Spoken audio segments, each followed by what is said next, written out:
Hello, hello!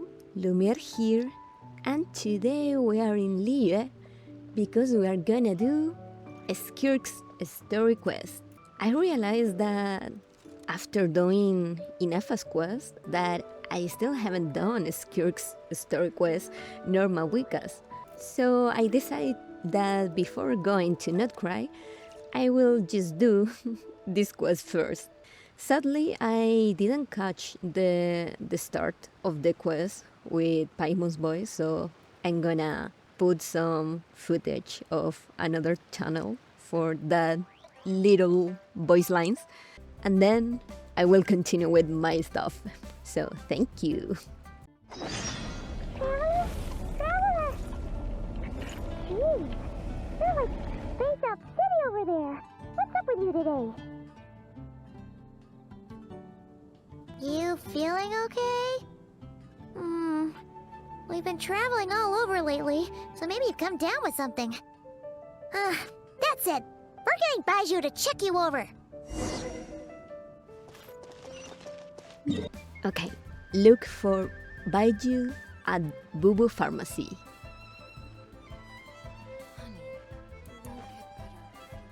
Oh, Baiju isn't in his shop. Oh? Oh, you're looking for Dr. Baiju. He's resting today, but he said to send any patients to the back room. Ah, okay. Thanks. We'll head on through. Okay.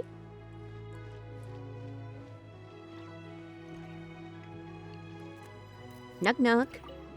Oh. It's so bright.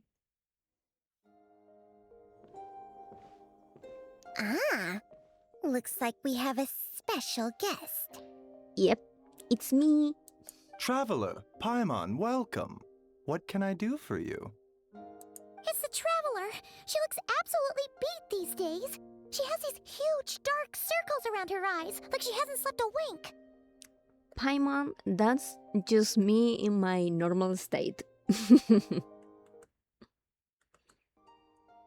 she keeps spacing out. You have to call her name several times before she snaps out of it. What do you think it is? Is she sick? No, that's just me being me. Oh. Is the Traveler prone to sickness? I find this surprising. I guess I could be. Very peculiar. In all the time we've been acquainted, this is the first time you've come to me with a health complaint. Come, let me take a look at you.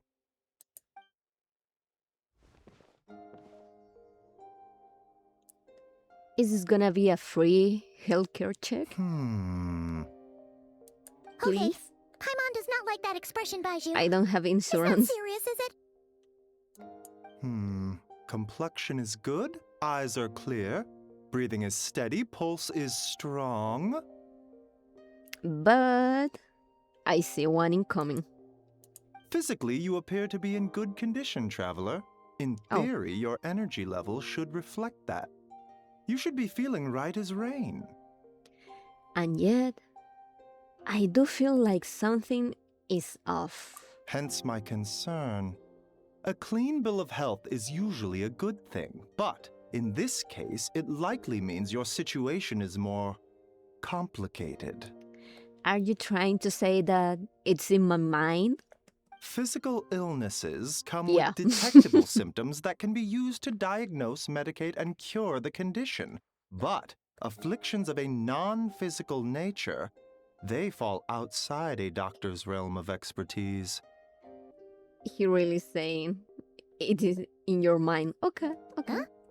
What do you mean, non-physical nature? Ito. Curses, dark magic, it's hard to say. It could just as easily be a simple case of mental fatigue. That's true. Why don't you rest here for a bit? Whatever it is we're dealing with, clues to your condition are sure to reveal themselves in time. Once we know the root cause, we can administer the right treatment. Wait, what if... should I be thinking about abyssal corruption or something linked to that? I've seen my fair share of mental afflictions. To start with, some calming incense, a good night's sleep, and a good meal will do you a world of good. Changshan just said it out loud. Oh my god. In the meantime, Changsheng and I will review the relevant literature for afflictions that present with mental fatigue. Thank you. Still, we're not experts on this kind of thing. I say we should strongly consider calling in a specialist as soon as possible. Should I call Mizuki? Maybe. Oh, must be a rare condition if not even Baizhu and Changsheng have seen it before. I mean, they are not psychologists. Well, all we can do is take their advice. You look like you're about to collapse anyway. Let's snork me. Snork me. Just get some rest. Paimon will be right here by your side. Fingers crossed you'll be all better when you wake up. Yeah, let's take a nap. Crystallina chapter Act 1. Oh my god. Take a rest in the back room of the pharmacy. Snork me. Snork me. Oh yes, this looks like the abyss. Just because it's purple. What the? Where I am? There's a thick fog covering my field of vision. This feels more real than a dream, but too chilling to be real life. My breath freezes in my throat before I can even exhale it. It feels like my soul has been wrenched from my body and thrust into this strange and unfamiliar space. Whichever direction I look in, there's no end in sight. And worse than that, I think there's something in the fog, following me like a shadow. If this is a dream, how long till I wake up? And if it's not, then where in the world I am? Oh my god, am I? Oh my god. What in the... Something just pierced through the fog and stabbed me in the back. But there's no blood. There's a strange light coming from the wound. And I see this familiar looking spike retreating back into the darkness. Deep inside, it feels like a part of me is missing. And now another wave of fatigue is washing over me. Oh my god, Lumine, no! Traveler! Paimon, thank god you are here. Rise and shine! Time to wake up! Paimon, you are not gonna believe what just happened. For once, you're making Paimon look like an early riser. It's already afternoon. What? Hopefully all that sleep did you some good. Feeling any better? Paimon, I need you to check if there's a cut on my back. A cut? What? Did you scratch yourself in your sleep? All right, let Paimon take a look.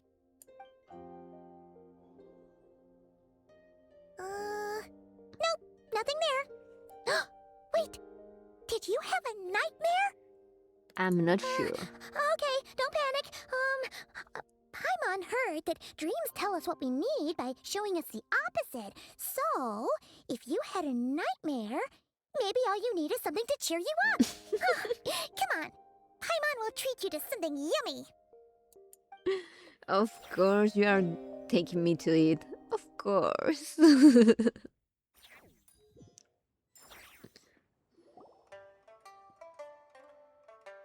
you and Paimon head to One Me restaurant. Sensing that something isn't right, Paimon orders a bunch of dishes to cheer you up. Food! What? So, in this dream, you were trapped in a weird place with thick fog everywhere, and then a spike came out of nowhere and stabbed you in the back? Yup. Oh. Okay, well, that's a new one. Are you sure it was a dream? Because from the way you describe it, it sounds like you were really there. And that's the problem, Paimon. I don't think it was a dream. But then again, you woke up right where you went to bed. And you were definitely in a deep sleep this morning. I don't know what to make of it either. Maybe it was just a very lifelike dream. Then Nah, I don't it's believe decided. so. Paimon will stay up and watch over you tonight. If anyone tries to mess with you, Paimon will beat him up. You're the best, Paimon. Or, wake you up first and then we can beat him up together. That works too. Paimon's smile has a way of putting me at ease. But what I saw is still bothering me.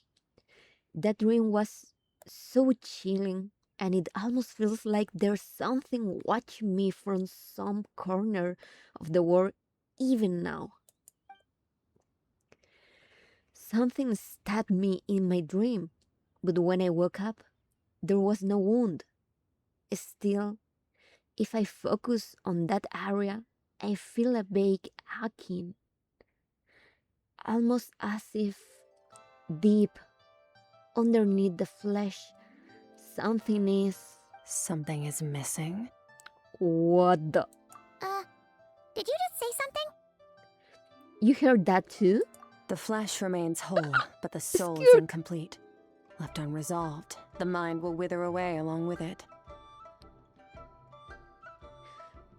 So someone just messed up with my soul? Oh my god, just what I needed. Ah! What the? Wait! Paimon remembers you! Your child's master! Skirk? Skirk. Right! What are you doing here? Yeah. The last time we saw you was at the Primordial Sea in Fontaine, right? But then we left and never learned where you went after that. Child's been looking everywhere for you, by the way. Yeah. What brings you to Wanmin Restaurant of all places? You came here looking for us? And were you the one behind that hocus pocus just now? Can I tell him that you are here? Like, that man really wants to see you. Tell me, what is it that you saw? Why don't you answer me first? You know, I want to tell Child this info. He needs you. Or something like that, I guess. I speak. Tight-lipped, huh? I suppose that's fair. Yup. Oh my god, your eyes. I didn't notice before. The shape. You. I'll take a glass of wine. Can't you say please? Oh god. Hmm? Oh, of course. Coming right up. We make this one in-house. It's not too strong. Enjoy. Chef Mao, I'll take a grilled tigerfish over here. Coming right up. Ah, if I knew we'd be this busy, I wouldn't have approved Shenhe's vacation. I love that Shanghas is working here. At the end of the day, what happens to you is of little consequence to me. I'm not here to try and win you over. Trust me or not, the choice is yours. You might be saying that, but the fact that you choose to appear before me is already telling enough. You want something, or yeah, you want something from me, or you want to help me for some reason. If you want my help, now's the time to speak up. You have until I finish my drink. What do you know about this situation? No. Why are you here? I was investigating an abyssal disturbance in the area and happened to notice you. So yeah, it is the abyss. Okay, I was gonna say, her eyes, they remind me to the quantum symbol in Honkai Star Rail. Part of your soul is damaged, and the wound bears traces of abyssal corrosion. Need I say more? Of course, what the abyss. Neither of those things sound good. Skirk seems to know something, and given what I saw of her strength, I'd bet she can't tell what happened to me. I don't know what her goal is, but in this moment at least, I don't think she has bad intentions. Well, should we trust her? What do you think, Paimon? She mentioned an abyssal disturbance. Maybe that has something to do with what's going on with you. But we could always find a different expert on the abyss to help us out. Not on short notice. Yeah, and that thing she said about your soul being damaged is scaring, Paimon. Definitely something we should fix sooner rather than later. Yeah, we have seen a lot of stuff related with the damaged soul, so I don't think we should delay this matter. Skirk's an interesting one, that's for sure. But from what Child's told us, she doesn't seem evil, at least. Nah. 1, 2, 7, 10. That'll do. Well, have you made up your mind? What I saw was a dark space, shrouded in a dense fog that wouldn't disperse. You give a Skirk a brief description of your That's dream. all we know, Miss Skirk. Ma'am, can you help us? So, you can disperse the fog. And no. Should I be able to? I understand. Come find me in the Guili Plains when you're done here. Oh, and I left cash for the drink on the table. Settle the bill for me, will you? Oh, okay. You better have left enough, you know? She disappeared. Why Quilly Plains? You and Paimon quickly finish your meal. Oh my Wait, god. hold on. You overpaid. Here's your change. Oh, no. This includes the drink, so it should be the right amount. I didn't think you two ordered a drink. What the fuck? Wait, what? We didn't. It was that lady who came and sat with us, remember? You brought it out to her yourself. Don't tell me she... You sure? I could Oh have my sworn there were only God. 2 of you at that table.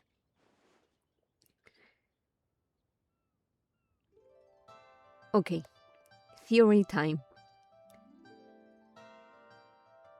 Did she just erase that moment in time? Or... No, I was gonna say maybe people can't see her in this world, but he reacted to her. So what? What? Thank you, Paimon. What'd you put in their dish, Chef Mao? Some kind of hallucinogenic mushroom? You got them seeing things. Oh my god. Seeing things? Wait, so neither of you noticed her? Young lady? About this tall? Wearing a purple dress? She ordered a glass of wine! Oh, now you mention it, that vaguely rings a bell.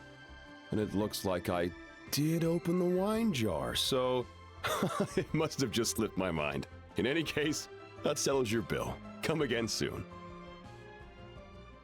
Skirk existence is an anomaly. Okay. She makes changes, physical changes in the world, but apparently people don't have like the permanence of her existence in their thoughts,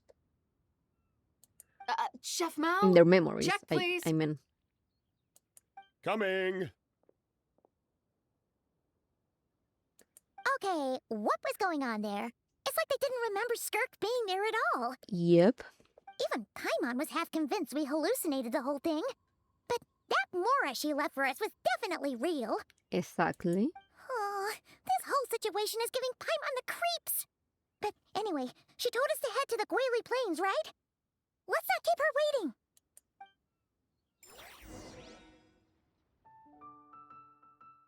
Okay. Now I'm thinking maybe that's why it's so difficult for child to find her. If she doesn't have, she doesn't leaves Osmanthus wine. like permanent traces or something like that in the memory of the people that she interacts with in this world. Of course, no one can help child. Whoa, what are all To these look for rift hounds her. doing here? Huh, looks like they're collecting something. They are little doggies, doggos. Let's go Sorry, Paimon. Oh no. Quake! Ay. Order guide you. Wayne. Come say hi!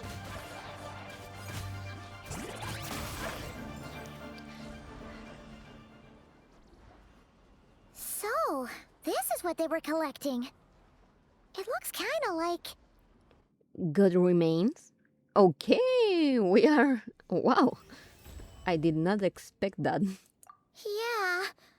What is going on here? Where this was an ancient battleground, Paimon. From the moment they are born, all beings with great power have an impact on this world. Even if their body is sundered and their soul extinguished, their influence remains. And their soul extinction. Their influence remains. But your influence doesn't remain. Because people don't remember you. Gods are the most common example of that. The remnants of gods who fell thousands of years ago remain buried deep within the earth, carrying within them a warped will and a dark curse. Together, these remnants form what you call God remains, and it appears that some of those sealed here were dug up and removed. There are traces left, but they're fading fast.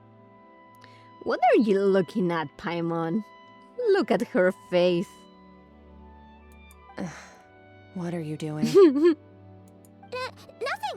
Just wanted to make sure you were, real? Oh my god. She's definitely not a ghost traveler. Paimon poked her, and she's solid. Paim. After you left the restaurant, the other diners acted like you were never there. Your life hangs in the balance, and that's what you're fixated on? Strange set of priorities. Why wouldn't I fixate on that? Like, are you crazy? It was just a trick to avoid being perceived. Oh, If someone notices me, those memories are erased. Simple as that. oh, okay. Wait. Is it really a trick? Or is it something that you cannot avoid? Like something inherently from you? I will trust your reply for now. Unlike you, I have no desire to establish a connection with the world. The weak and the lowly have no right to remember me. They're lucky they only have a few missing memories to show for it. Interesting.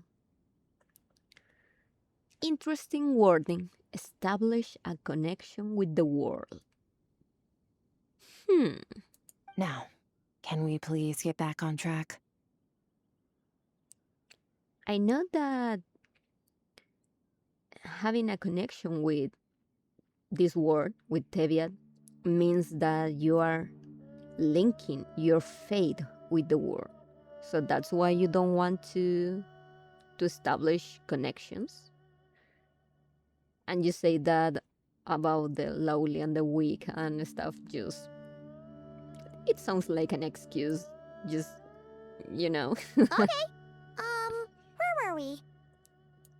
Right. The god remains. So basically, there's now less of them here than there used to be, right? Isn't that a good thing? In our experience, god remains are 100% bad news.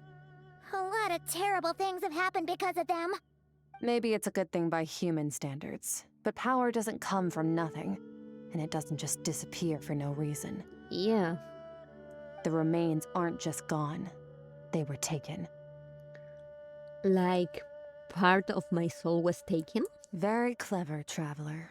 You aren't the only one who had something taken from you. There are victims like you everywhere. The only difference being, you can speak, and the remains cannot, so it went unnoticed. Something similar happened in Sumeru.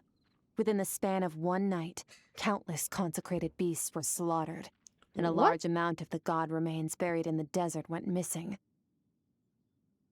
Of course, god remains are just one of the targets. The culprit is chipping away at sources of power all over this world, including the Stella Fortuna above. Oh my god. Wait, you mean the stars? 42 of them have died out in the past few months alone. In Conria, people believed that powerful individuals have corresponding Stella Fortuna. Even should that individual fall, their Stella Fortuna would not disappear, but gradually evolve into a new constellation. Exactly. A Stella Fortuna is a constellation. And people in Teviat have constellations because that represent their fate. So someone is trying to steal fate from living beings. Yet now, stars are disappearing from the skies entirely, and it's not hard to deduce what's happening to the power they contain. Oh god, I'm having flashbacks from the event from one point. I don't remember the version, but the unreconciled stars.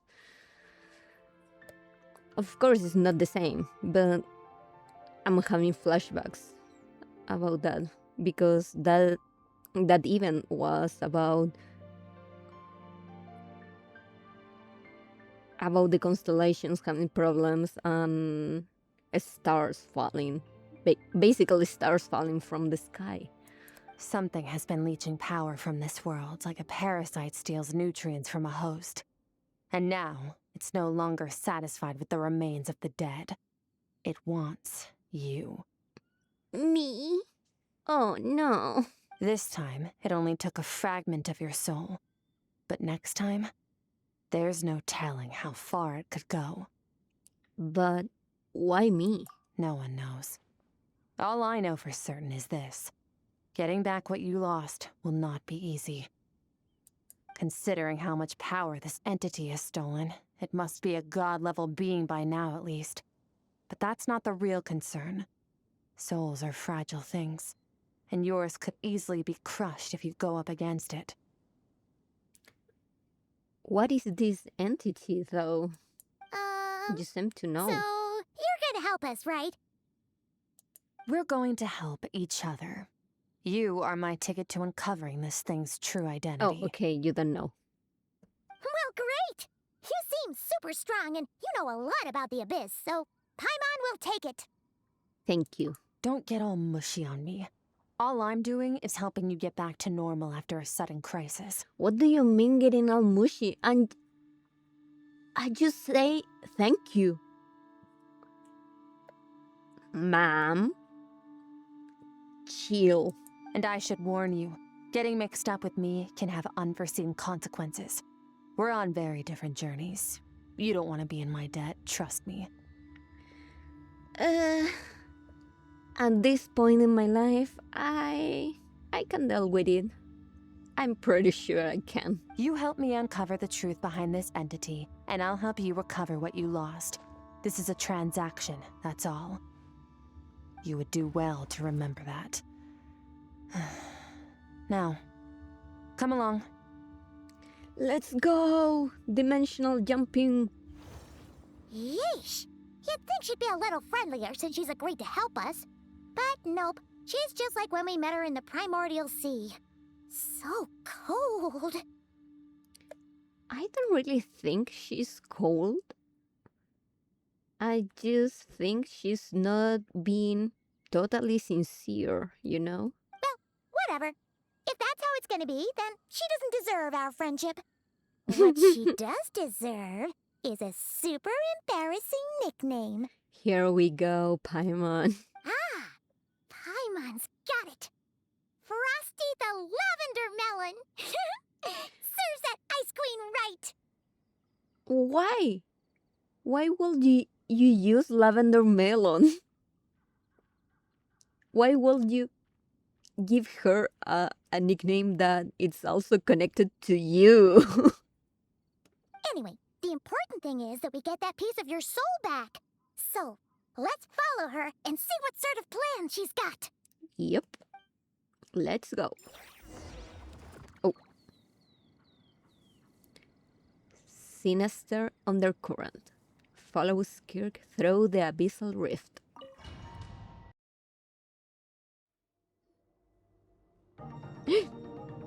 Wow. Oh my god, this looks Whoa! This place is awesome. way bigger than Paimon expected. Where are we? This is where I live. I suppose it's the closest thing I have to a home here. It seems more like somewhere in the abyss. It is. I brought you here because time flows differently in this place. I don't know how much Ajax has told you, but when he fell into this space, I mentored him for 3 months. In that time, only 3 days passed in the outside world.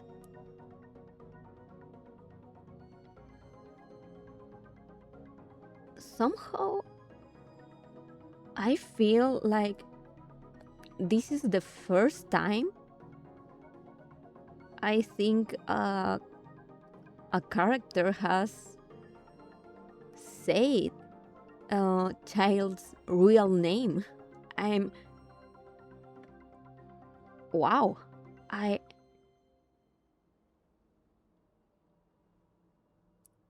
I'm perplexed. Like this sudden name drop. Like, what? Ajax? Oh, right! That's Child's real name! Yeah, Paimon remembers him mentioning something like that. I mean, it makes sense that the Skirks, not only, but she is more familiar with that name because when Child fell into the abyss, he wasn't a harbinger. He was only Ajax, but still, it was weird hearing her referring to him like that. So, a month here is equivalent to 1 day in the outside world? That should mean we're safe from that power-hungry soul snatcher for now, right? I hope so. Yes, well, I didn't bring you here just to show you around. In the outside world, the Traveler could be attacked at any moment. But coming here has bought us quite a bit of time. Man, this looks so beautiful. I love this color palette. Oh no, I like the abyss. Now, we just need to figure out how to investigate that place you saw. The one full of fog. Both your description and the abyssal disturbance I felt point to that space having some connection to the abyss. Yep. It could even be a domain similar to this one. I mean, just by aesthetics, it is not similar. The thief who stole that fragment of your soul is hiding there. But the abyss is a chaotic and turbulent place. If we want to pinpoint their location, we need to see what that space looks like without the fog. Abyssal power can grant a special form of sight. Have you ever wielded abyssal power before? Not that I'm aware of. Okay. Do you plan to learn? I'm kind of at odds with the abyss. That tracks. All the information you have suggests the abyss is something sinister, and that abyssal power is a wild and dangerous force that always spells disaster. And you're saying that's not true? Depends on your perspective. Floods and hurricanes take countless lives too. But if one day you gain the power to control them, what was once a calamity is now just another tool in your arsenal. Doing this quest now, while I already done the Mondstadt event where we learned that the abyss is basically all the unrealized fates of the world of the living beings, or not living beings, but of everything. It's weird. I'll respect your opinion, though. Just means we have to turn to the second best option. Because, of course, when you know that the abyss is all the unrealized fates, it has a lot of sense what Skirk is saying here. What's this? A little abyss crystal that contains my power.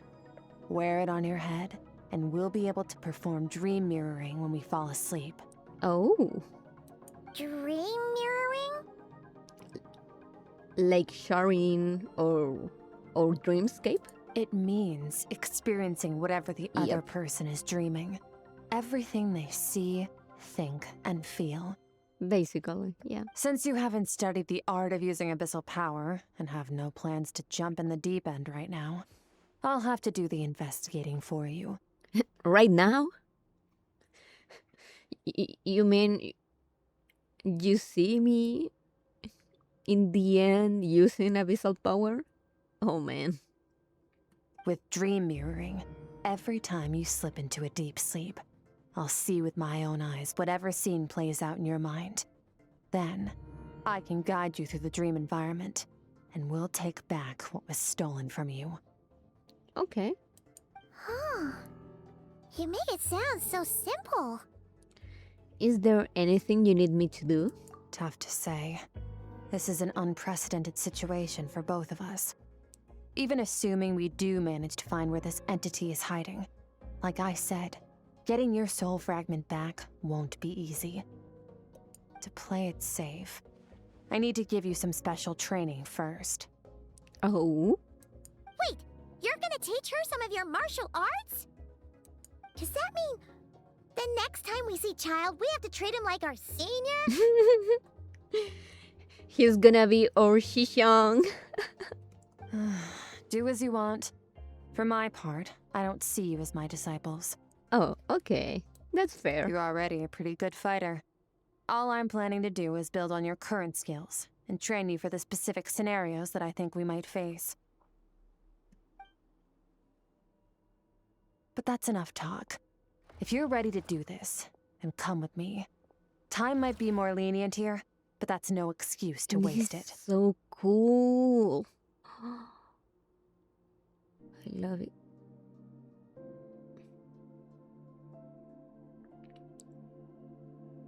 Am I imagining things? But this looks like hands. Yeah, this one too. Like hands trying to grab something. I think. Okay, I think I'm imagining things. Okay. Oh, she moves fast. Paimon can hardly keep up with her. So, Special training, huh? Kind of a rare opportunity. With your skills, there's not a lot of people qualified to train you. The last time something like this happened was probably anti-Raiden Shogun training, right? Oh, feels like a lifetime ago. Because it was Paimon. It was what? 3-4 years ago? Something like that? Maybe more? Skirk seems pretty strong too, though.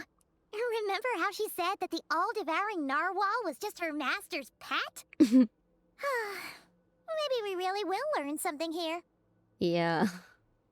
Surtology's pet. Oh. Okay.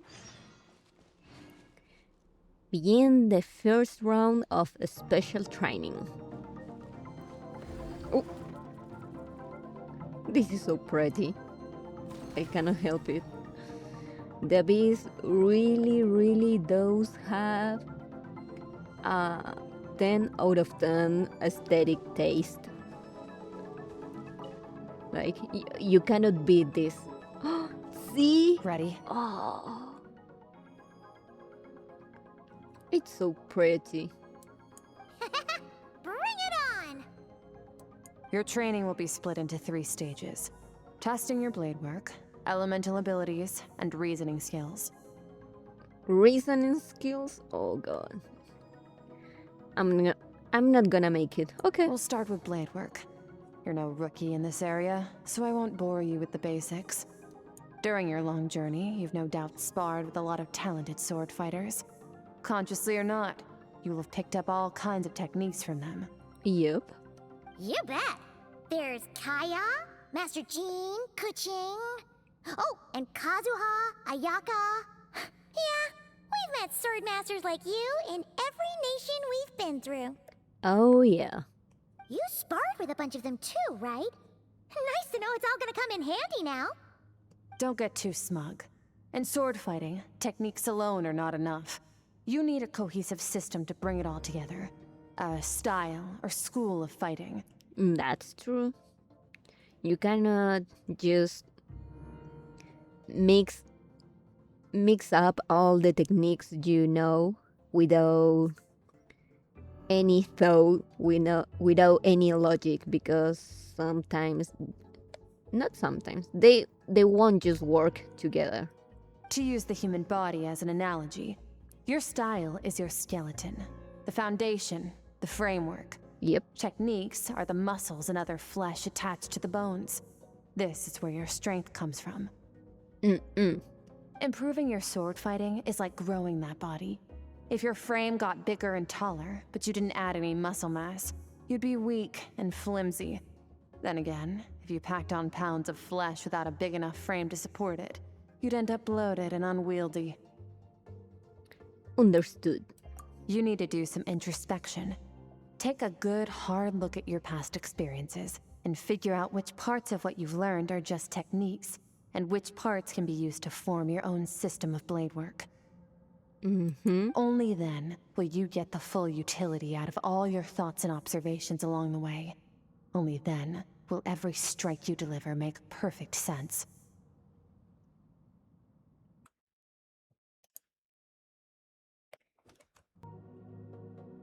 Wait, is that it? Paimon thought you were gonna teach her some cool new moves. Like when you went swoosh and opened a tunnel to another place. One day, you'll reach a new level of power where you realize that even that's as basic a trick as any other. But right now, our sword styles are so wildly different that teaching you mere techniques is pointless. That's true. There are no shortcuts in the pursuit of power. Failure is your best teacher, and rigor is your coursework. That's all I have to say. Time to make a start. Train until you're satisfied with yourself.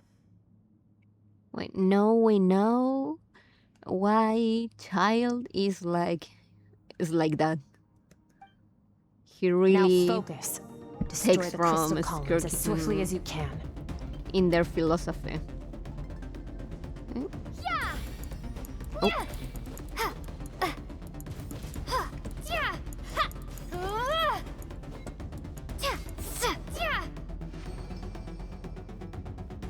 Oh.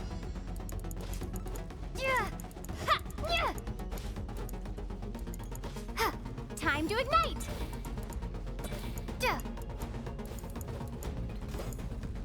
Oh, this is making Paimon's head spin. Wait, Hang in there, traveler! 900? What the? Are you kidding me? No way. No way. Scorch and burn!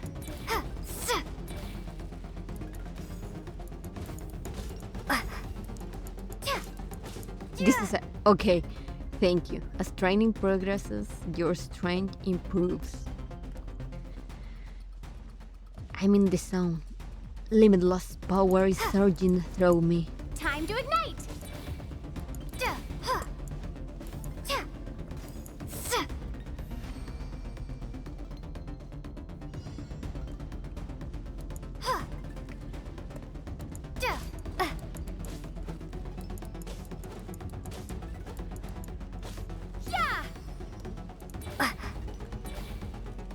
Come on, come on. Get destroyed.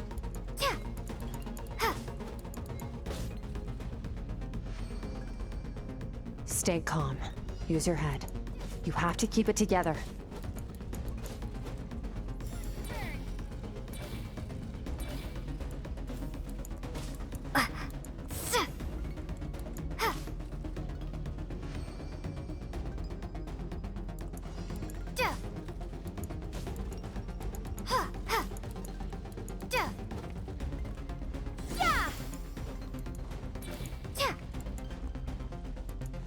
Oh my god.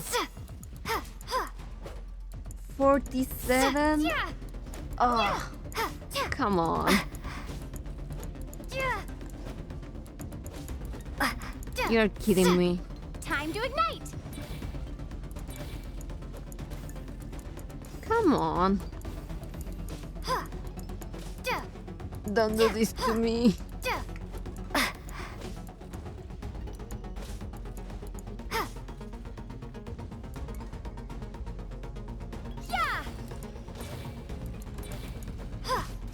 Come on, come on, come on, come on. Get destroyed, get destroyed. Oh. Good, good.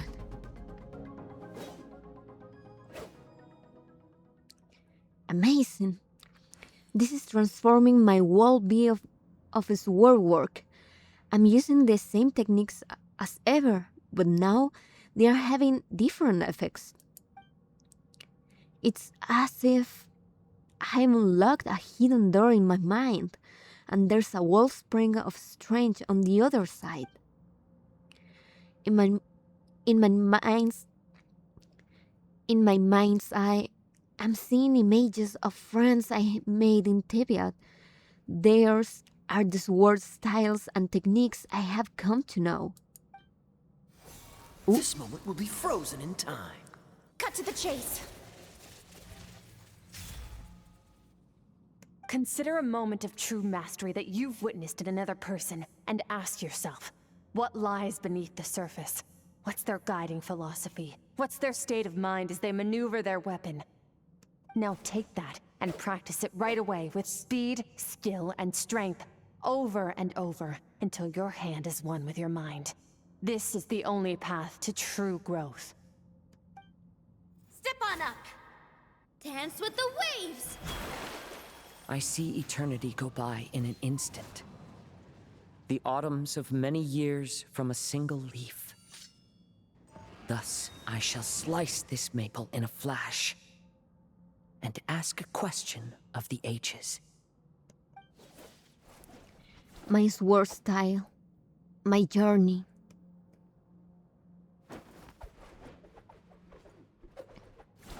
Look at Paimon cheer me up.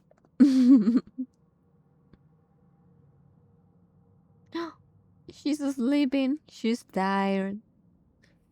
And she's reading, publishing light novels. Oh god. If you start to tire, empty your mind, but do not stop. Stay in that frame of mind as you keep up the fight. Get rid of all redundant movements. Imagine your sword is an extension of your own body. Wield it just as you wield your arms, hands, and fingers. 'Twas on a deserted, moonlit night that the hero approached the vile dragon's limpid lair. Rain Cutter! Feathers fleeting wet, the white heron treads water, a sight without flaw. Master of Inazuma Kamisato art Tachijutsu. I love that I'm having my training arc.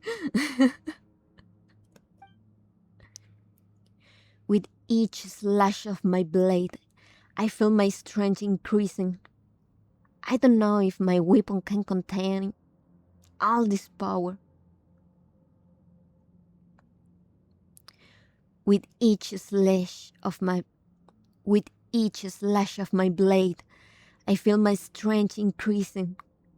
I don't know if my weapon can contain all this power. I'm in the zone. Limitless power is surging through me. Oh, I'm gonna fuck you up so bad. And I did. You slash and swipe till yours.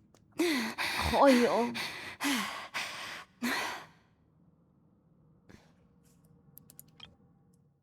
you slash and swipe till you have exhausted every ounce of your energy. Huh. Looks like you've made some real progress. That concludes your training session. For today, I guess? Awesome! Paimon knew you could do it! How do you feel? Exhausted. As you should be. Time flies when you're training hard. You've actually been going for several days now with no rest. Wait, what? Yeah, meanwhile, Paimon's had a whole bunch of naps. But you were so focused, she didn't want to interrupt you. Yeah, no wonder Paimon was sleeping. It's been days. Go get some sleep. I'll be doing the same very soon. Let's hope you see that foggy place in your dream, so I can get this investigation over and done with. Oh. The music.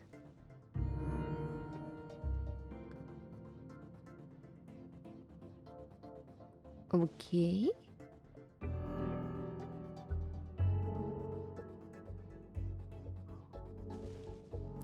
It's a smooth.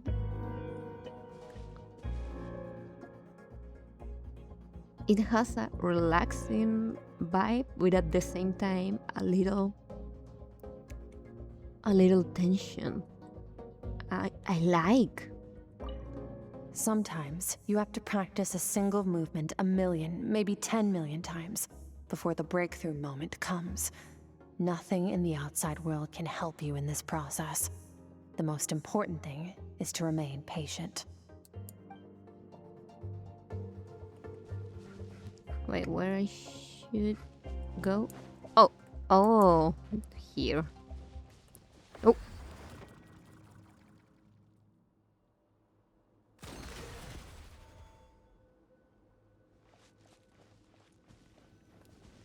Hello.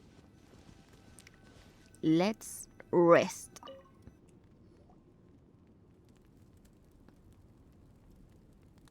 It's time. It will be so funny if I didn't dream about that place.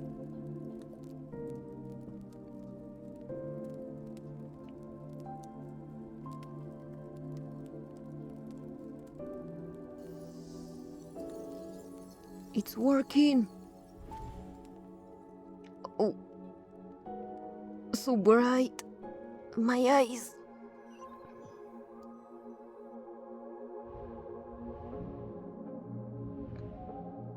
Oh, we are here again. No, this looks different. What is this place?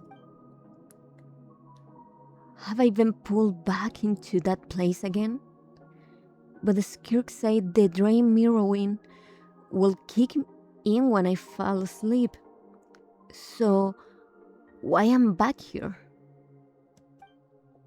No, on closer inspection, this isn't the same dream as last time.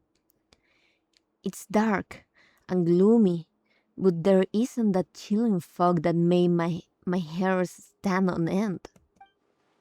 Hold on. If dream mirroring is a two-way process, maybe I'm seeing inside her mind while she's exploring mine? If this is her inner world, it's pretty bleak.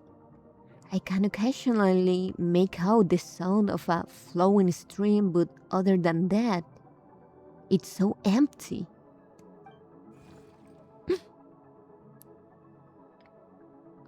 You are so cute. What's that? What a strange looking creature. Where did it come from? I think it wants me to follow it. Might as well see where it leads.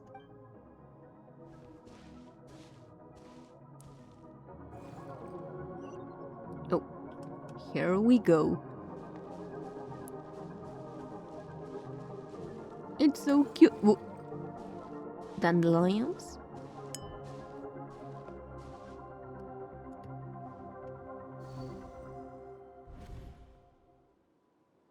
Skirk, why are you skipping classes again? We've talked about this. Her past? Oh.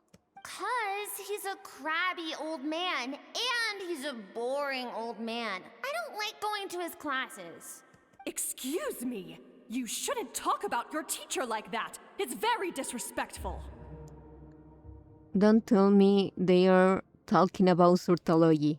All right, let's not get into a big fight about this. Skirk's learned what she needs. There's no point forcing her to sit through more classes if she doesn't want to be there. But I'd still love to hear about what you got up to yesterday. Why don't you tell your dad all about it? I went diving, and I saw this huge fish. I never knew they could get that big. It looked kind of dumb, though, with that stupid big fat head. I tried to shake its fin, but it just spat water at me. Oh, and today, I'm gonna go to that prairie up north. There's supposed to be this giant bird there that can spit fire. I bet if I climbed on its back, it could fly me all the way to the stars.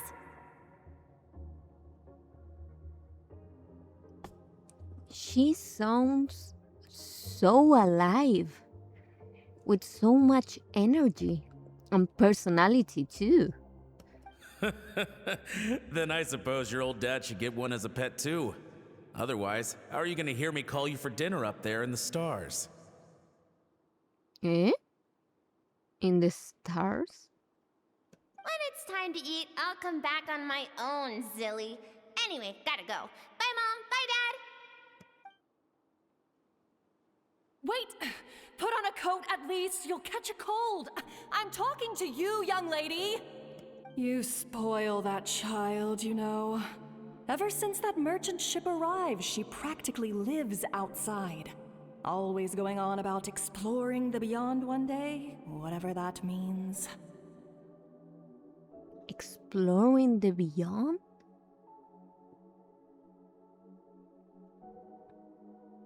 Are we... Is this literally or metaphorically? Because what? Ah, let the kid do what makes her happy. Besides, we both know you're all bark and no bite. Come on, our little adventurer is gonna be hungry when she gets back. Let's get started on dinner.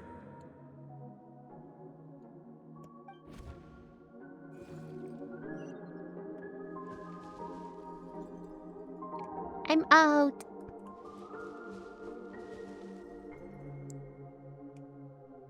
The weather's wonderful today.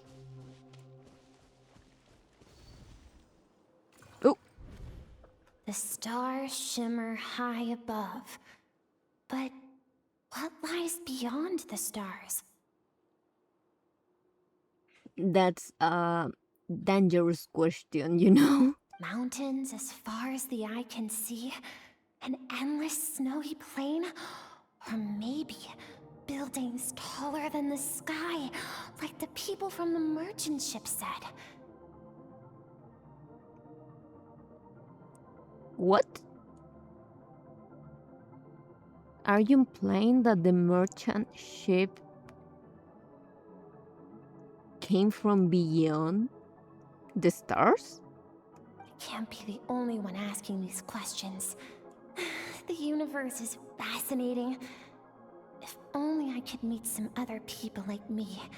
We could set sail together and explore every corner of the world.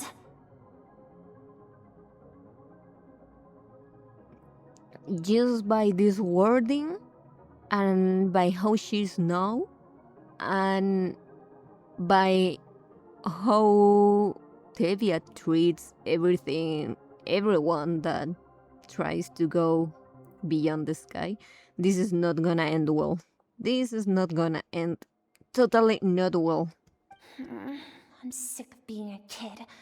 There's so many amazing things out there, and I'm ready to see them all. But for now, I'm starving. Better get back.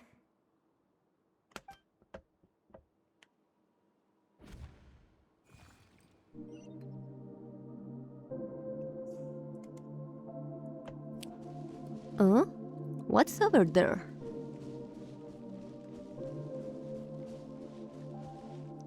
Something's going on? Oh no.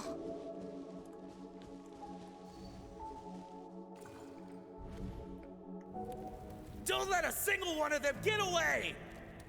Of course something bad happened. Please spare the children! Stay back! They're coming!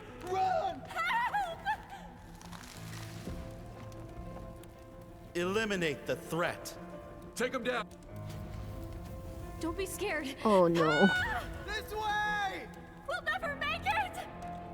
Fire. There's fire everywhere. What happened?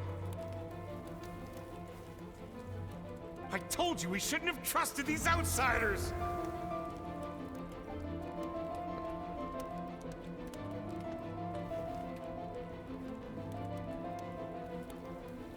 Why are you And doing they are this? purple. What did we do to deserve this? Are they infected by the bees? We welcomed you with our finest food and drink. Showed you the best our home has to offer. Gifted you cloth dyed by our own hands. And this is how you treat us? Run! Save yourselves! Oh no. Captain, Zone 3 is clear and we have Zone 2 surrounded. Begin extermination. What? Remember the orders from upper command. No one is to be left alive. Extermination? Rest assured, sir. We have enough munitions to annihilate these savages and burn their entire civilization to the ground. Whoa, whoa, whoa. Watch that languages. What do you mean savages? Oh my god. Good. The only ones who put up a real fight are that man and his wife, correct? What's their status? Oh no, of course they are Skirk's parents, right? We shot the man in the ankles and the wife broke her wrist attempting to fight back. Oh they my. won't be doing much more fighting. They're holed up in their home for now, but they won't last long. Shutting the ankles. Ouch. To prevent them from making some kind of last stand, we're planning to clear out the other zones first so we can send a bigger squadron to surround them. Well, well. Turns out some of these beasts do know how to use their claws. Now the threat these savages pose will be undeniable. Oh my. The way he's justifying this genocide just because they defended themselves. Oh my. Let them cling to what's left of their lives for a little longer. Once the other zones are cleared, I'll cut off their heads myself. Oh. Oh my. The way they were speaking made me so angry. It smells like something's burning. What's going on?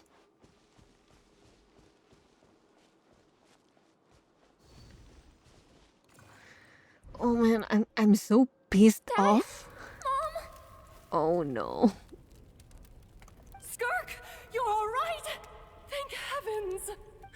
I'm so happy to see you, sweet girl. But you need to go. It isn't safe here. They'll be back any second. What happened? You're bleeding a lot. Dad? Mom? This is the place. Alert all units. Prepare to surround. Run, Skirk! Run as far away as you can! Don't trust anyone! Oh no. Your dad and I, we're not afraid to stare death in the face, but we need you to survive. My clever girl, so curious. You're already so brave. I know you're going to grow up to be such a positive light in this world. Whenever you miss us, just play this song. Remember, life is a gift. Don't let darkness claim it. Break down the door! Look what we have here. A savage that can pluck a tune. Well, the show's over. How did she get in the house without them noticing?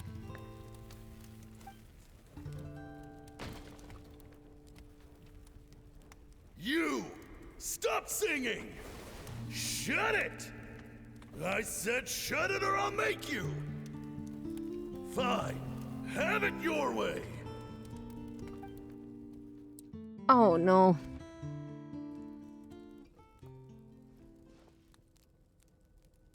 He sang till his last moment. Oh man. This might be an improper connection for some people, but I couldn't help but be reminded a musician that was killed by the military in a dictatorship. He was a fighter, and because he sang against the dictatorship, he was arrested and then made to perform until his last moment, where the military broke his hands and then shot him dead. His name was Victor Jara. So yeah, damn, that is in hard. Wow. Anyway, what was that?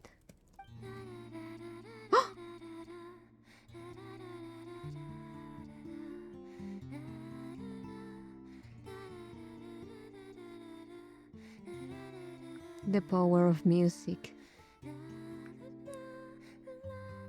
as a way of resistance, as a way of keeping memories alive, of remembering history. Oh, you're awake? Oh, yes, I am. I found a few clues while you were asleep, but it's only a start. Now, time for the second stage of your training. Sorry, I just got emotional whiplash. Okay, whatever you say. This time, the focus is elemental energy. Come find me when you're ready to begin. Okay. I'm not ready.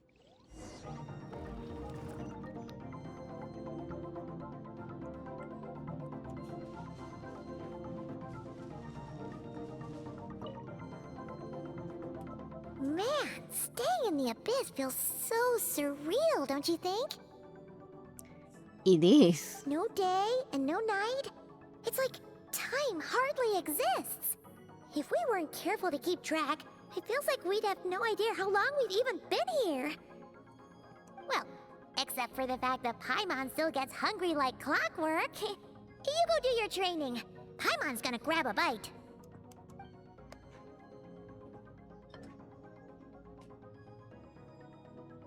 I'm ready to start. The way I see it, the pursuit of power is divided into 3 stages. The first is mastering the use of standard weapons. Next is learning how to harness natural energy. And after that, you're free to challenge even higher dimensions. The natural energy of Teyvat is, of course, elemental energy. But that's not my area of expertise. I draw from a different source of power. That must mean... Abyssal power, yes. Also known as the power of the Void Realm. Oh? Void. My master, Sertologi, is a true expert in that area. After all, he was one of the group of 5 that infamously stole the all-encompassing power of the Abyss. An act for which the people of Conria gave them the epithet, the Five Sinners. The elemental energy of Teyvat, on the other hand, is derived from the power of the Light Realm. These 2 forms of energy exist in direct opposition to each other. Suffice to say, there's not much I can teach you this time. But there's something familiar about the power you use. It almost seems related to Creo in some way. A keen observation, traveler. Call it respecting local norms. The Abyss stands in direct conflict with the will of this world. So, to make my life easier, I disguise my power to make it appear cryo-like in nature. It's a technique I learned from some Conrian ruins, known as the 7 Shifting Serpent. If you ever change your mind about delving into abyssal power, I can teach it to you. Abyssal power doesn't suit me. I have the ability to purify abyssal power. So I've heard. You seem to have a knack for removing abyssal power. But is purification really what's going on there? Like I said, power does not simply disappear. What are you trying to say? Do you mean I'm storing it? Just thinking out loud. Let's focus on your elemental training. That's what's gonna help us if the situation gets tricky. True growth comes from adversity, but only if you make the choice to pick yourself up again every time you fall. So, it's time to push yourself to the limit, and then keep pushing. This is the only way to advance at pace. Use the power of Animo to clear the field as fast as you can!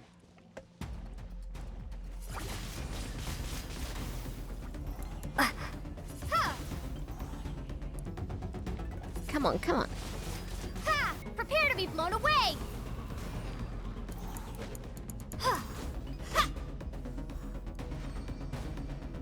Oh! Observe Damn. your surroundings. Look for things you can use to tilt the scales of success in your favor. Be gone! Be gone! Come here, come here. Overload. Oh. Ouch. Prepare to be blown away!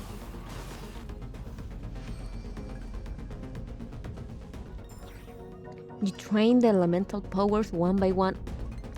Damn it. Use the power of Hydro to destroy the spikes. Wait. How? Ah. This way, okay.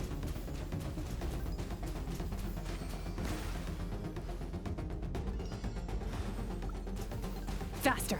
Don't give them a chance to strike you. You need to be quicker than you were in your dream. You can't afford another injury like that. Go!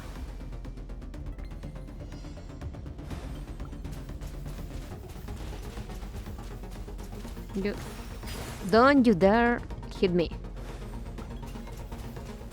Oh no, oh no, oh no, oh no, no, no, no, no. Wait!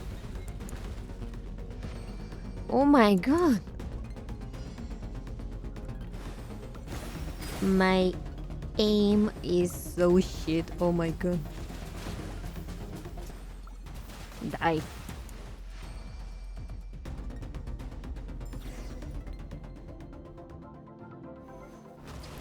Along my journey, I gain different elemental abilities. Oh my god. Along my journey, I gain different elemental abilities in different lands, but I have never trained them all at once like this. You need to understand what makes you special. The ability to wield elemental energy without a vision and switch between the elements at will. It means your aspirations need no approval from the gods. Your power is not bound by the rules of this world, so be bold. Do not be afraid to chart your own path. To make my own destiny? Graceful as the wind, thought as stone, nimble as lightning. Why you keep advancing? Flourishing like foliage, I can feel the power of the elements flowing through me. Sometimes as peaceful as a flowing stream, other times surging like a raging river. If I close my eyes, I can almost hear their voices, but it's not like some wild beast battling me for dominion. It's more like saying hello to an old friend.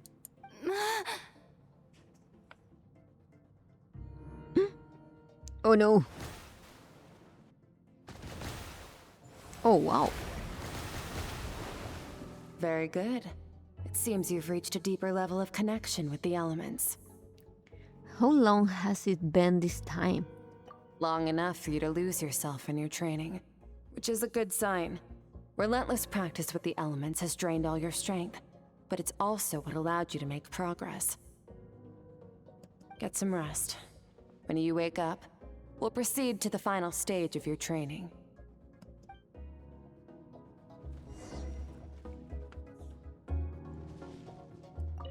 If you wish to master the elements at a fundamental level, you must see the entire natural world. Nature and all its places and forms. That is part of what it means to be a traveler. Well, that's true.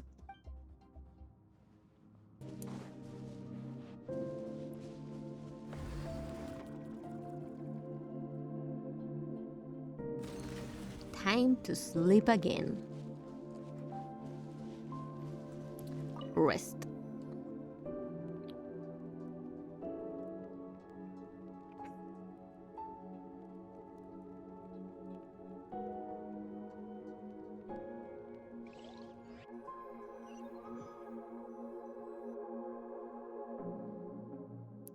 This place again. Did you bring me here?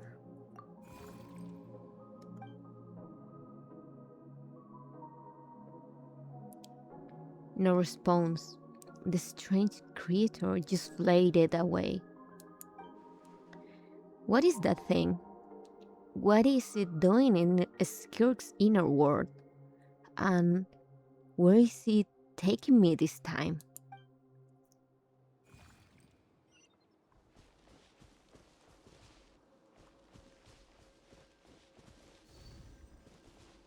Oh. What is the secret to power? Surtaloyi! Longing, hatred, self-preservation. No, it is fear. The fear of losing those you love. The fear of watching your home burn. Fear of loneliness. Fear of death.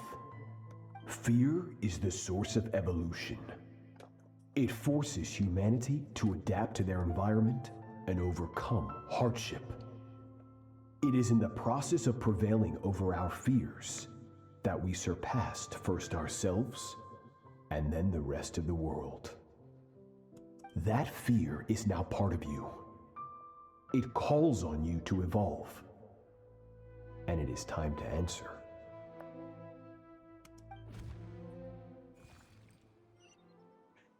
That's a really bad way to look at it. Oh, it hurts. Daddy, Mommy.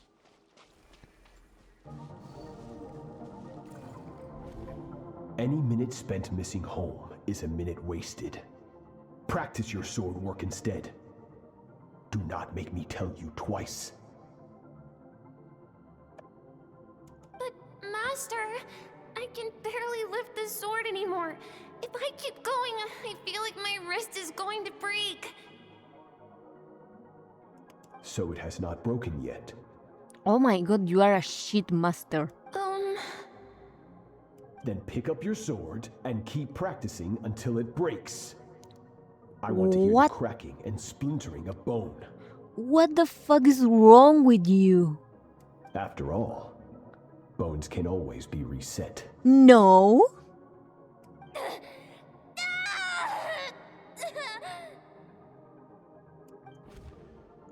Oh my god. I can't breathe. Everything's gone black.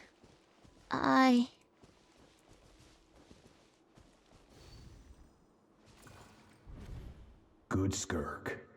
Once again, you survived. How do you feel? Dude, you are so shitty. As a master, what is wrong with you? Cold. In pain. These are signs that you are adapting to the abyss. Each time the flesh is torn and the spirit crushed, each time you claw back from the brink of death, you become stronger. Do you, though? I now understand why these people sought to destroy your homeland. Your potential goes beyond even what I could have anticipated. But you still have much to learn in your pursuit of strength. Your mind is rife with distractions. From now on, I shall show no mercy in your training. Did you really show any mercy before? You must learn to shut out all the pointless emotion, crush the self that makes you weak, and become master over your physical form. Get up, Skirk. Wipe the blood off your face. Cut away the rotten parts of your flesh. And mend what is broken. Then take up your sword.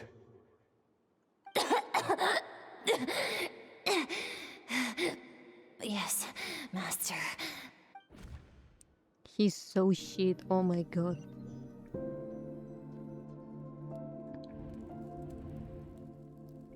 The dream is over, but I can't get that suffocating, oppressive feeling out of my head. I have so many questions about the Skirk's past. Where does she come from? What has she been through? You're up! Hopefully you got some good rest. No. Skirk said to tell you that she's ready to start the final stage of your training whenever you are.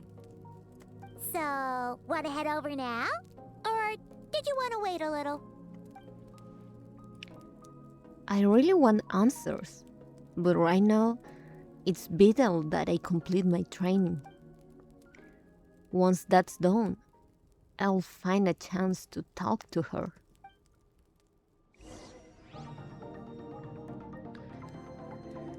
Oh boy, here we go again.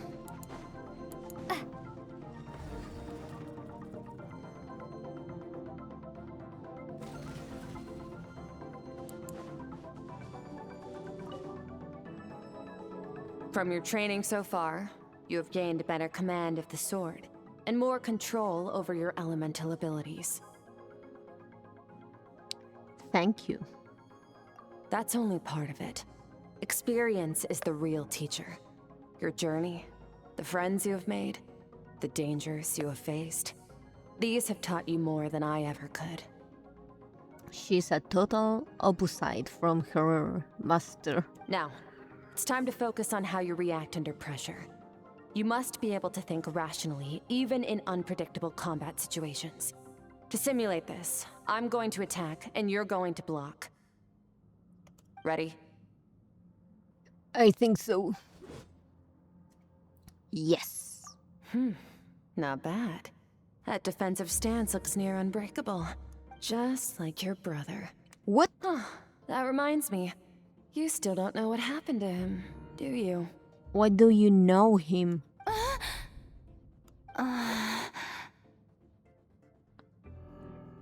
You little bitch. Oh my. Hey, You think every opponent has the same moral code as you?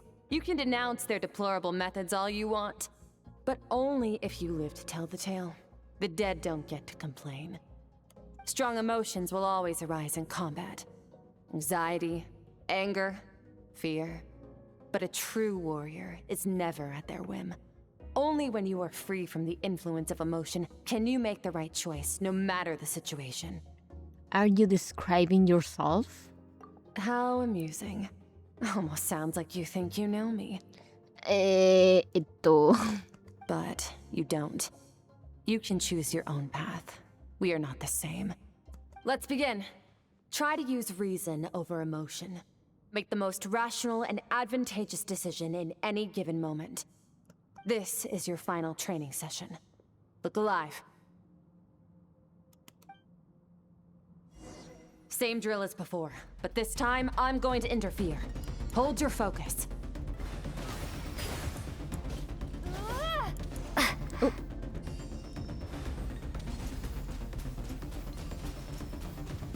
Water jet! Whoop.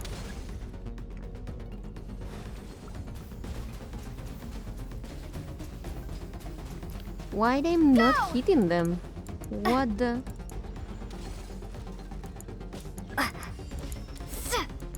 You know what? Whatever. Oh no! I'm going to lose. Ooh. I don't know how I did it.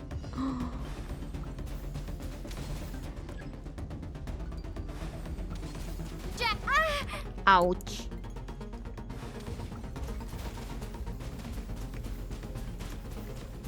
Oh, brother, I suck so much at this. Ouch. Not bad. Better than I expected.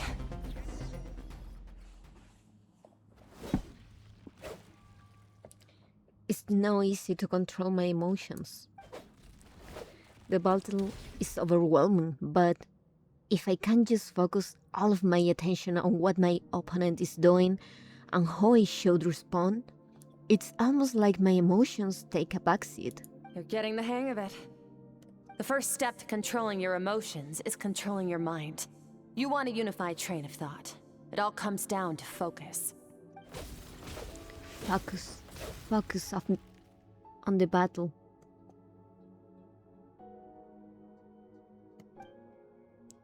I think it's working. I can choose to tone out anything that isn't relevant to the battle. But I think I'm still pretty far from having full control over my emotions.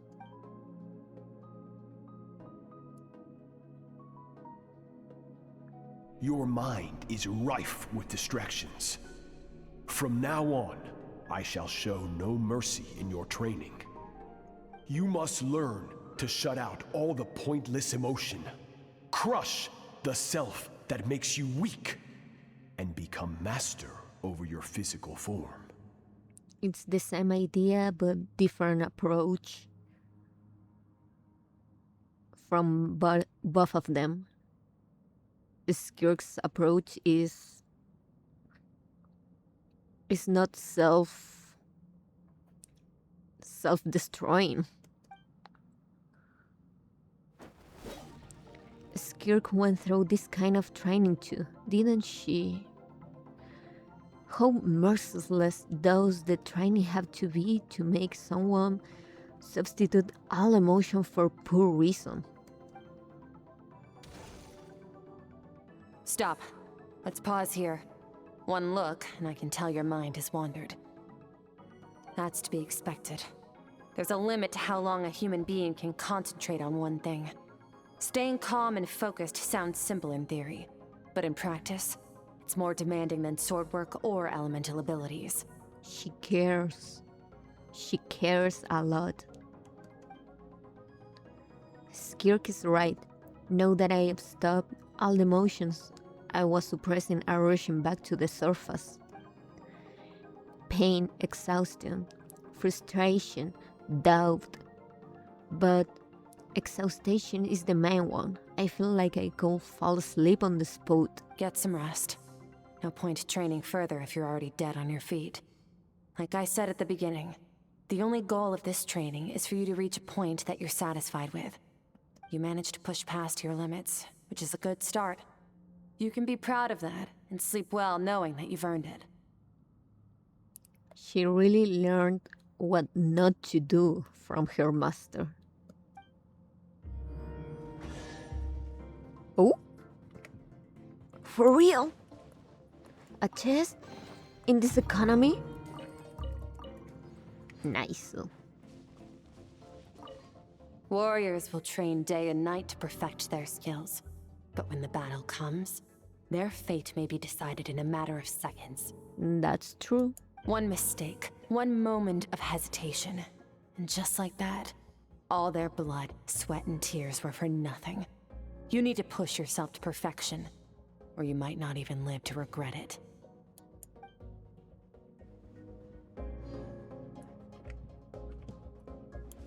She cares too much. She really cares for the people she's training. She doesn't want to make someone go through what she did.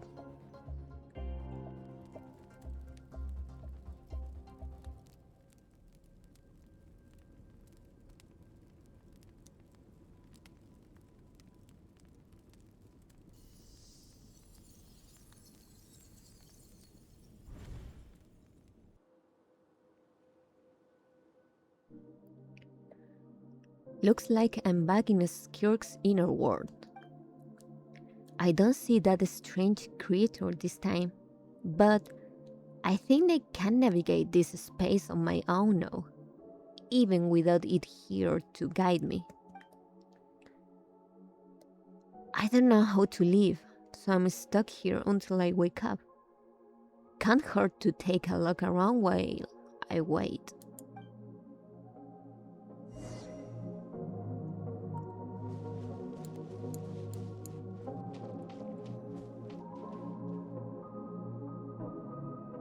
Skirk is amazing. She faced down that terrifying giant and cut its head clean off. Oh, she got hurt though, didn't she? I heard it was pretty bad. Yeah, well, that's a given. But the moment she was on the mend, she got right back to practicing her sword work. I heard Master suffered a grave injury once too. Lost an arm and a leg and still came back stronger than ever. Skirk's becoming more like him by the day. So Surtology had more than one disciple. Incredible! I wonder if I'll ever reach their level. They're always so resolute, so unshakable.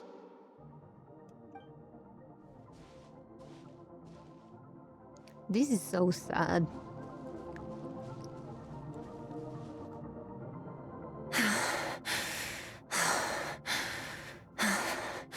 Pathetic. You're not even trying. You're so much weaker than you think. Skirk, have you become a positive light in this world? Oh no.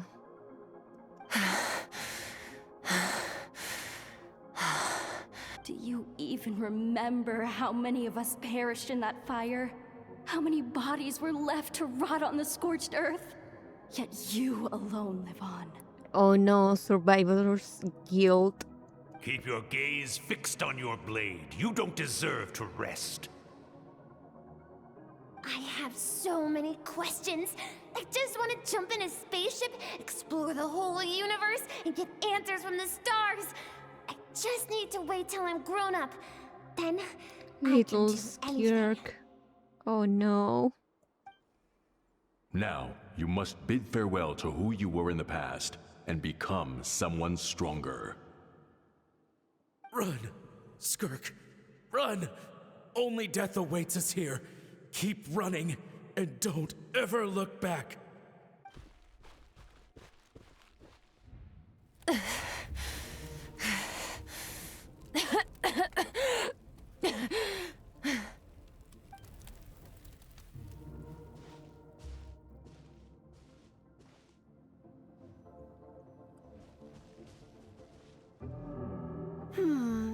Let's see here. Alice? First things first, you need a new identity. Going around telling people you're from somewhere beyond the stars won't do, now will it? How about saying you hail from beneath the earth instead? As the Conrian saying goes, venturing out into the universe and down into the abyss are the same in that both are braving the dark unknown. I guess? Well, I'm a visitor on this planet, so I'll follow the rules. Ah, splendid. That saves me quite a bit of trouble. Let me offer you a piece of advice in return, although it might not be what you want to hear. I know the pursuit of strength is important to you, but taking a moment for yourself every once in a while is never a bad idea. Ignore her existence for too long, and there will come a day when you can no longer hear her voice. Who is he, her? Who is her? Does she mean her inner voice?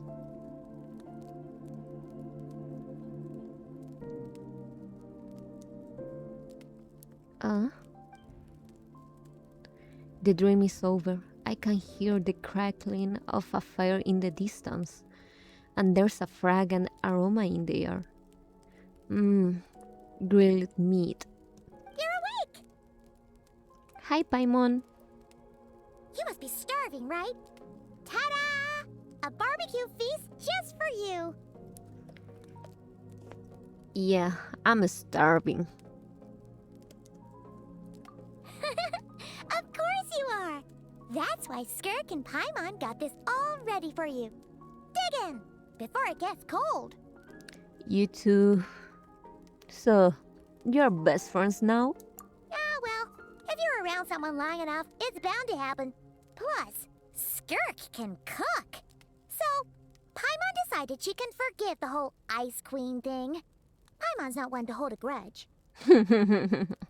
Here's an idea. Let's save the chit-chat until after the meal. She's not a real ice queen. She just looks like one. You all dig in and make a quick work of the food. So full. Okay, it's Paimon's turn to sleep now. Wake her up when it's time to go.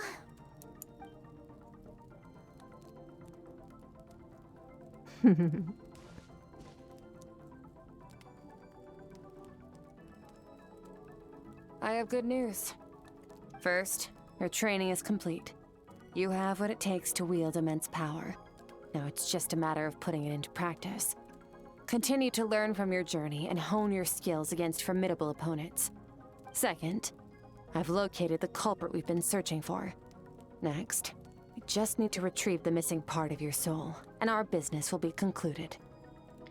That was a lot faster than I expected. When Ajax trained with me, he once told me he was bursting with questions. So I allowed him to ask me 3 of them before he left. You and I may never meet again, traveler. So if there's anything you want to ask me, now's your opportunity. Just like Ajax, I'll answer 3 of your questions. After spending time in Skirk's inner world and witnessing her memories, there are so many questions I could ask, but the most important one is... Are you really from Teyvat? Yeah. Apparently not. Okay, not the angle I was expecting. What makes you ask that? I mean, I kind of knew about that, but still. I'm sorry I didn't tell you earlier, but while we were dream mirroring, I think I saw your memories. Oops. This is the first time I've seen a Skirk break her composure.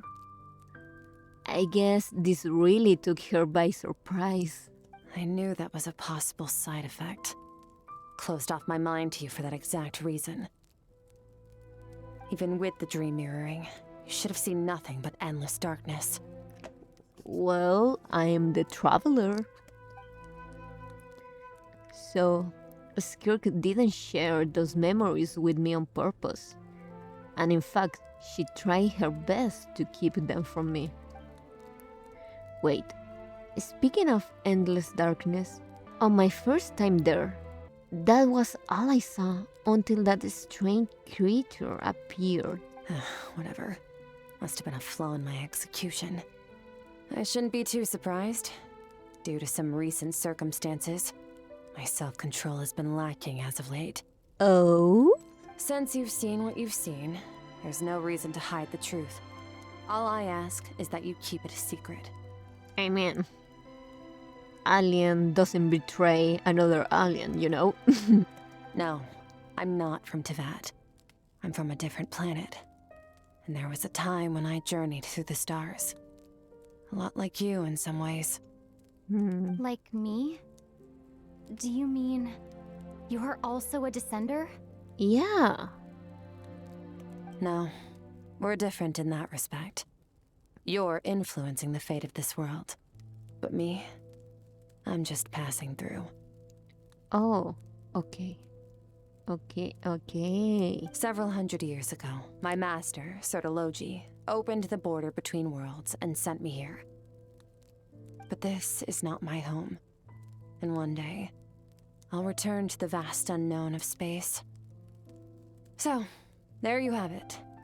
On to your second question. Okay, descenders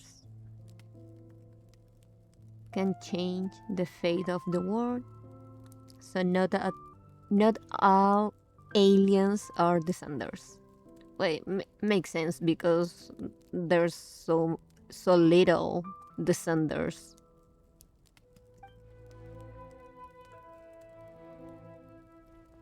What is your goal in coming here? To become stronger. But why on Teyvat? For certain reasons, I need to bridge the power gap between me and my master as quickly as possible. But first, I need to understand the source of his strength. To do that, I need to follow in his footsteps, walk the path he once walked. And somewhere along the way, I'll find out how to defeat him. That is my sole focus and purpose. I wonder what danger Sertologi poses that she wants to beat him, because from what I get, I don't really think she likes Sertologi, and if she wants to defeat him, he must be doing or planning to do something that she doesn't agree with. Okay. You have one question remaining. Skirk's goal is to defeat the foe. I can hear how serious this is for her. I wonder what those certain reasons could be. But given how quickly she blazed through that answer, I doubt she wants to talk about it. I have one question left. What should I ask? Don't tell me I gotta choose. You make it sound so easy. Ever since the incident I experienced there, I've never stopped searching for Master Skirk and that unknown abyss.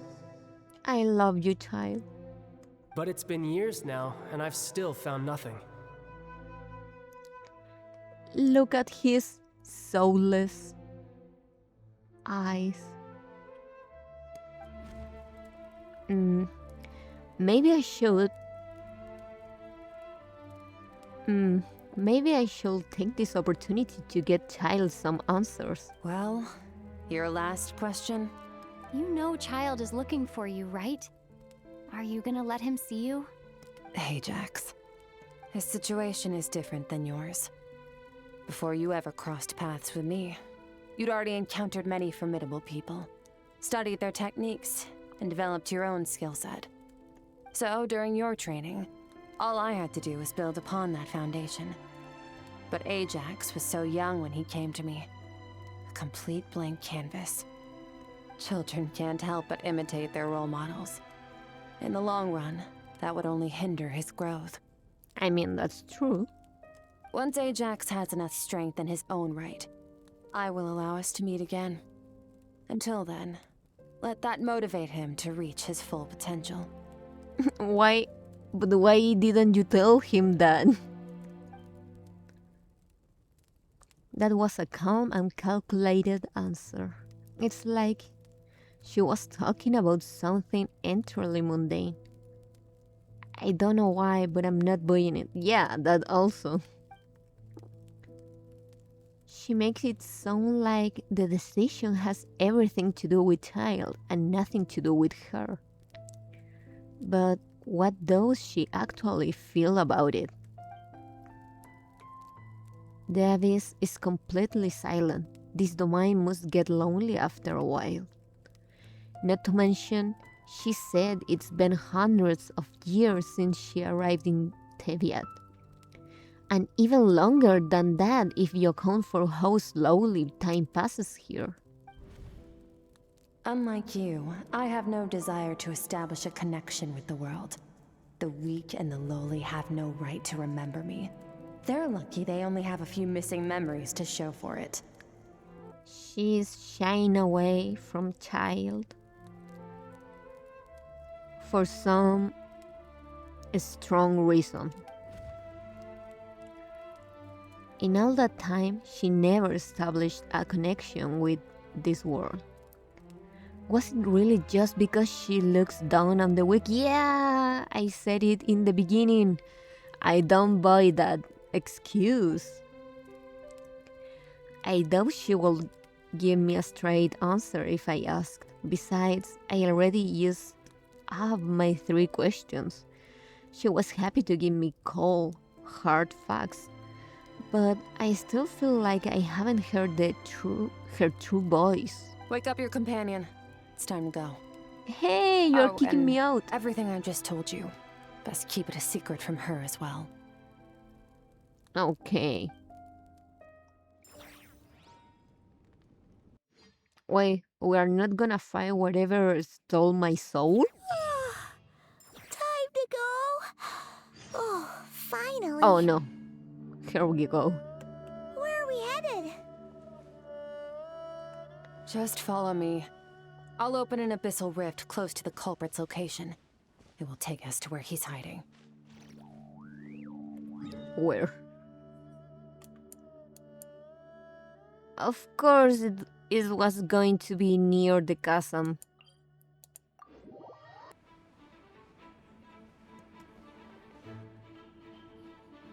Wait, this is near the chasm, right? Yup. Yes. If we enter from here, we'll be able to reach that place from your dream. Oh my. You have some experience with abyssal domains by now, but still, this is someone else's territory. Best to proceed with caution. Don't worry, Paimon's an expert at hiding behind other people for safety. It's okay, Paimon. I will protect you. Oh, but, that means you need to stay safe, traveler. I will. Let's teach this thief a lesson. All right. Remember your training. Time to put it to use.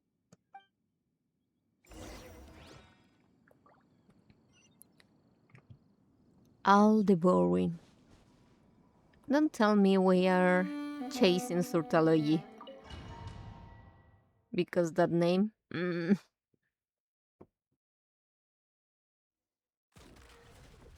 Oh. Reach the end of the abyssal corridor.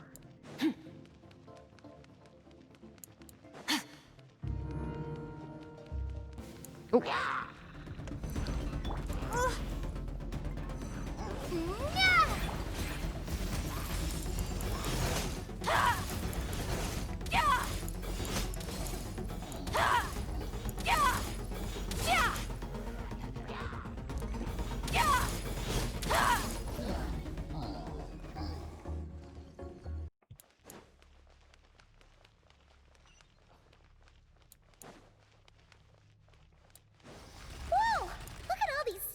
Oh my god. Careful, don't get hit. You know Too what? late, Paimon. Paimon's just gonna float behind you. Come on, you got this. Oh no no no no no no. Bye.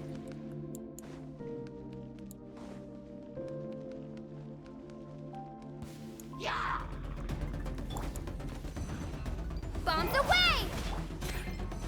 Fearless. Ha! Yeah! Ha! Yeah! Paradigm shift. Annihilate. Ha! Yeah! Ha! Hey, what are you two doing here?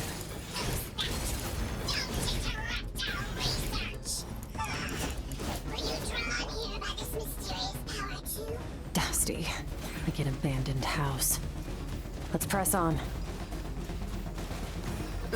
I will when I kill these guys. Go! Just give me a second. Come on. You the stars. Oh my fade god. Black. Bitch. Oh my. No. Maybe I wasn't meant for this. I can't believe this shit. I cannot believe this shit. Oh my god, that was so... Anyway. It's whatever.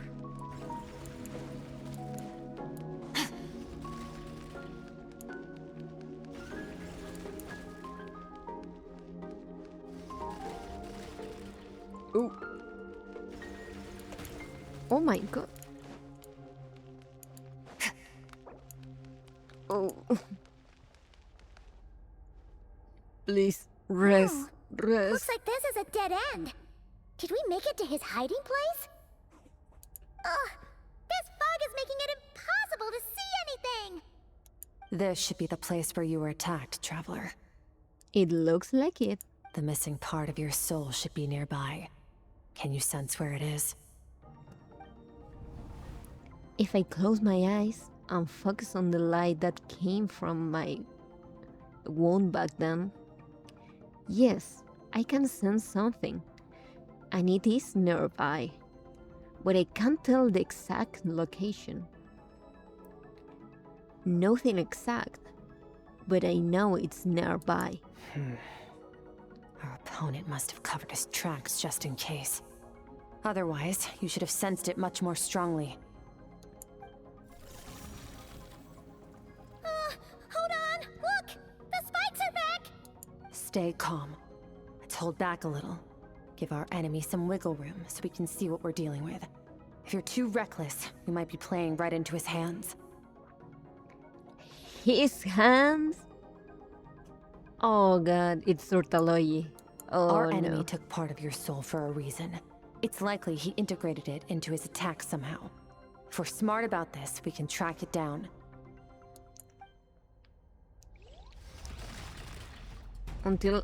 Unless you mean my sibling, but...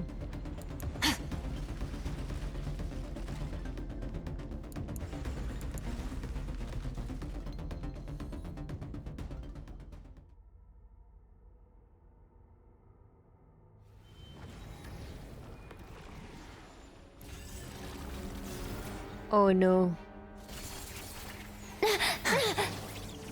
Nah, those spikes look similar in design to Skirk's ones.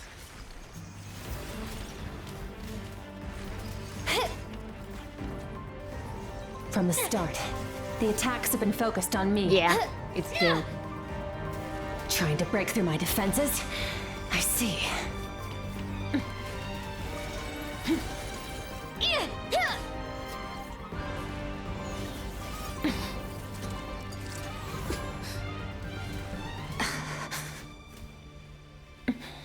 Yeah, they are so similar design-wise. Oh! You alright? That thing was...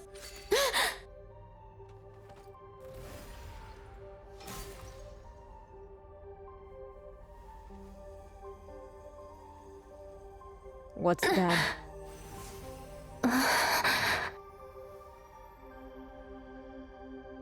There. I got it back. How? How did you know it was that one that it got my part of my soul? What happened? It looked like Skirk just got... She let herself get hurt to establish some kind of connection with the attacker. And that way she could get my soul back, but... In the Guili Plains, you asked me why this enemy chose you as his target. Yeah. Now, the answer is clear. It's not just the fact that your strength is impressive. It's also because of your ability to, as you put it, purify abyssal power. Whatever that actually means. The fact is, that ability allowed him to do something that should have been completely impossible. Namely, break through my defenses and steal my power. Oh. So, you were his real target? He was after you from the very beginning? No. He couldn't have known I'd come to his domain. He only stole your soul fragment because he knew the value of its power. I doubt he expected it to come in handy so soon. Call it fate, if you want. I believe that's the term they use in this world for arbitrary coincidences like this. Arbitrary. Quote unquote. In any case, it works to our advantage. Once I realized what he was using that power for, it gave me the chance to get back what you lost. Okay, it's similar to the reasoning I just said, but you... I'll cope. Well, done gorging? Good. Time to answer some questions. How did you get the power of the all-devouring narwhal? Oh? The all-devouring narwhal? Oh, of course! Paimon knew that spike thing looked familiar. It looks just like that narwhal's horn! I highly doubt you acquired that power through your own strength. Okay. Tell me I'm wrong. Not Surtology, so... Who? You're desperate enough to scour the land for god remains and whatever vestiges of power you can find. That alone proves you wouldn't be able to defeat a creature like that. Which leaves one possibility. You know my master, the Foul, Surtology. The Foul? Who dares call him foul? Surtology.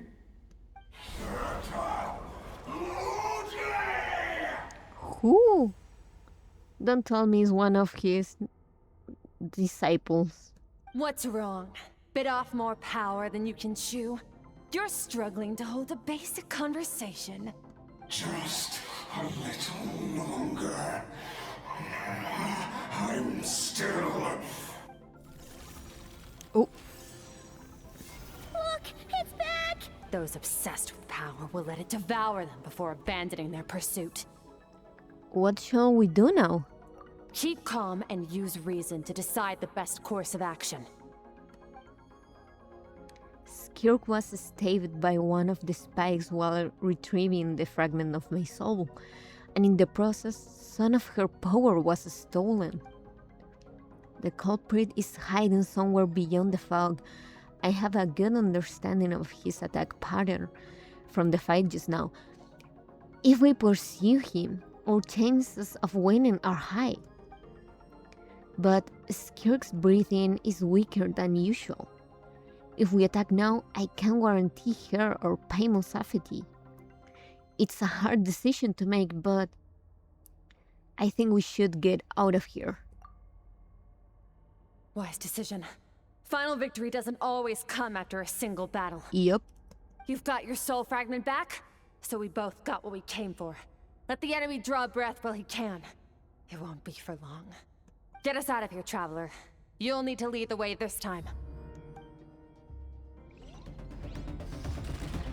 Oh no. Run, run, run, run! Is your shoulder gonna be okay? The wound is minor. It'll heal in no time. You should focus on getting out of here alive instead. Uh-oh! Falling spikes! Run!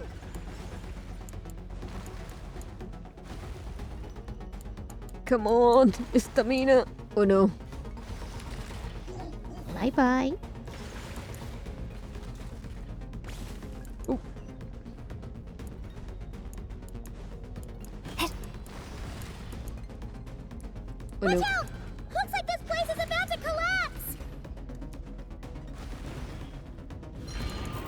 Oh my god. So, Don't hit me. This guy's power has something to do with the all-devouring narwhal. Did you know that all along, Skirk? I had my suspicions. That's why I decided to investigate in the first place. But suspicions only get you so far. I needed to verify it for myself. Okay, I hope you stop talking so I can... Oh, don't tell me I... Okay, thank God. Phew. Oh, we should be safe here, right? I no longer sense his presence. Can't have followed us out of that abyssal domain. Weaklings like him will find that my power is not so easily controlled. He won't be leaving that place until he's managed to digest it. The all-devouring narwhal. With its power, he even managed to steal from you of all people. You seem surprised. I suppose that's fair. You've seen but a fraction of what that whale is capable of. That gaping maw could swallow a planet whole. It's called the all-devouring narwhal for a reason. Devouring is what it does best. It can extract power from anything, dead or alive, as long as it manages to make physical contact. Yeah. When we had our run-in with that thing, Neverlet mentioned that it has an instinct to devour. Your dragon friend recognized the nature of its abilities and used the power of Hydro to protect you. That worked because it was in a satiated state, so it was somewhat less aggressive than usual. It's a different story when it has no more power to feed off of. That's when its true voracious nature kicks in. It could devour everything on the planet in that state, which is why I cast it into that void space.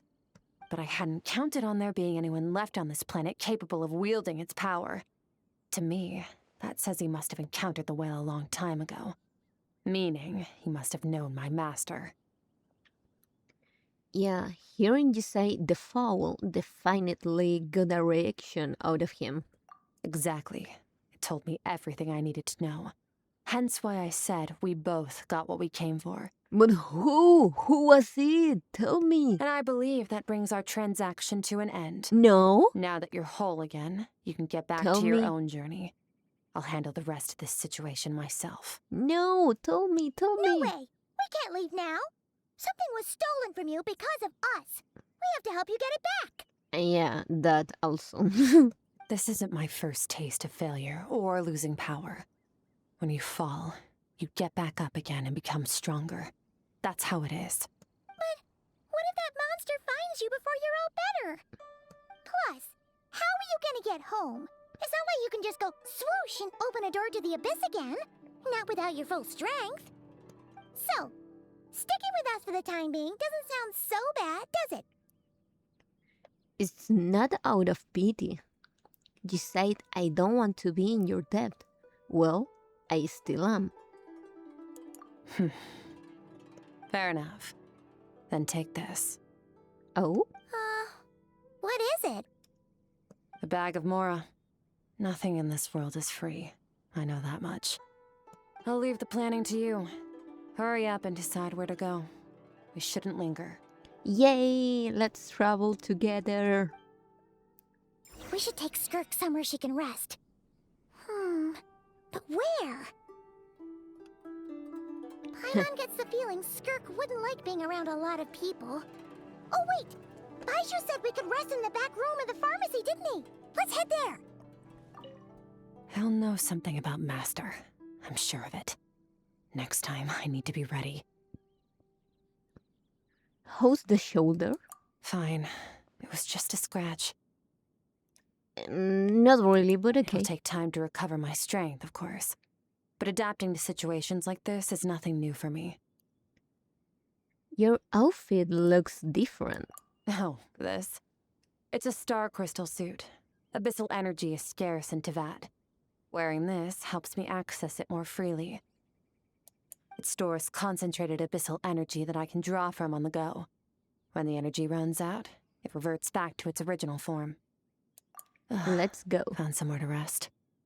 Well, lead the way then. can go to Boo Boo Pharmacy. So we go back to where we start. Huh. This bag from Skirk has a ton of Mora in it. Does she have a job or something? Wait, no. After what we saw at Wamin Restaurant, that seems impossible. Can you imagine? It would go something like, I'll be collecting my paycheck now, boss. Oh, sure thing. Wait, who are you? Have we met? Can't hold a job if you make everyone forget about you. So, what did you do to get all this Mora? Claimed some buried treasure, took care of a few monsters that were causing trouble. Nothing untoward. It's safe to use.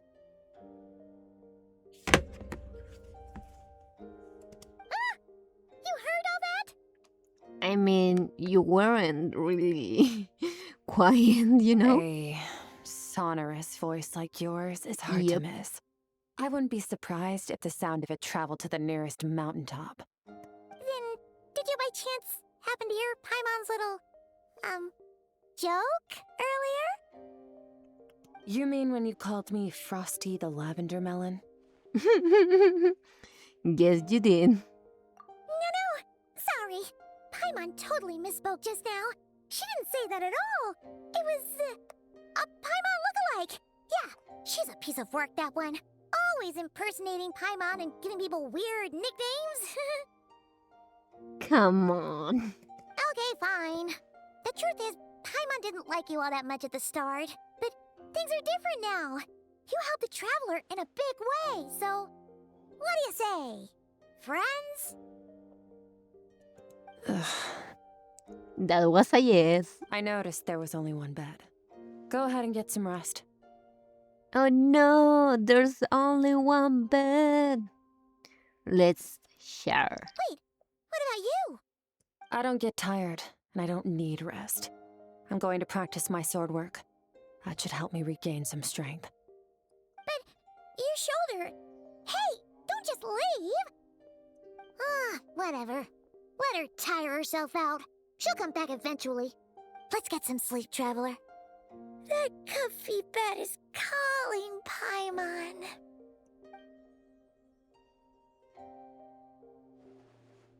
Skirk is stubborn. Even if I try to convince her to take it easy, I doubt she will listen. Paimon is right. Skirk will stop and take a break once she gets tired. I hope. I should just get some sleep.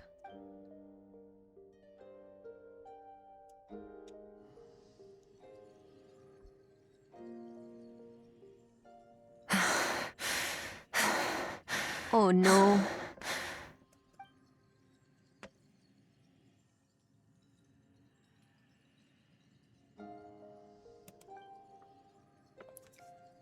Of course she's acting like she didn't just get stabbed in the shoulder.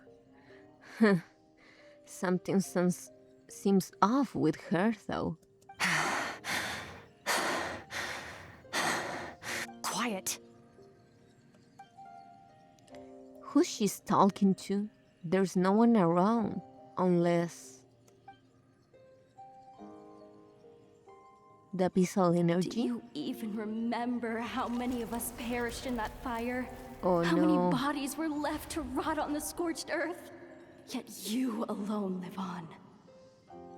Keep your gaze fixed on your blade. You don't deserve to rest. Run, Skirk, run! Only death awaits us here. Keep running, and don't ever look back. Right, in that dream I witnessed, Skirk was training alone. But there were disembodied voices talking to her.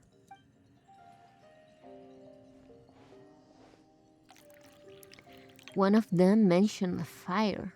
I wonder what happened exactly. If only she could just talk to us.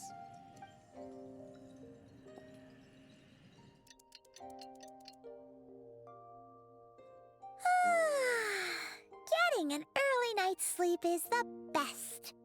That bed was so comfy. Skirk? Have you been sitting out here the whole night? The bed's all yours if you want it.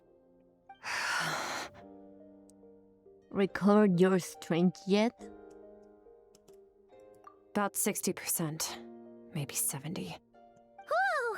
Paimon thought it would take at least a couple of days. That was fast. No, not fast enough. That's 20% less than last time. Same training regimen, same intensity. Nothing felt different, but somehow the outcome fell short.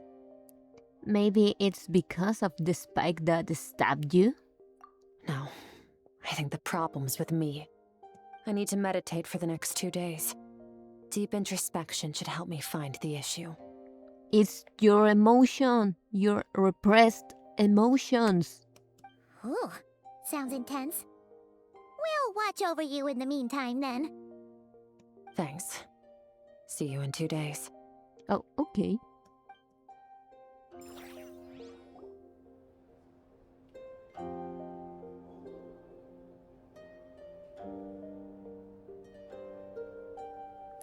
Are we really gonna be here 2 days just watching her? Wow.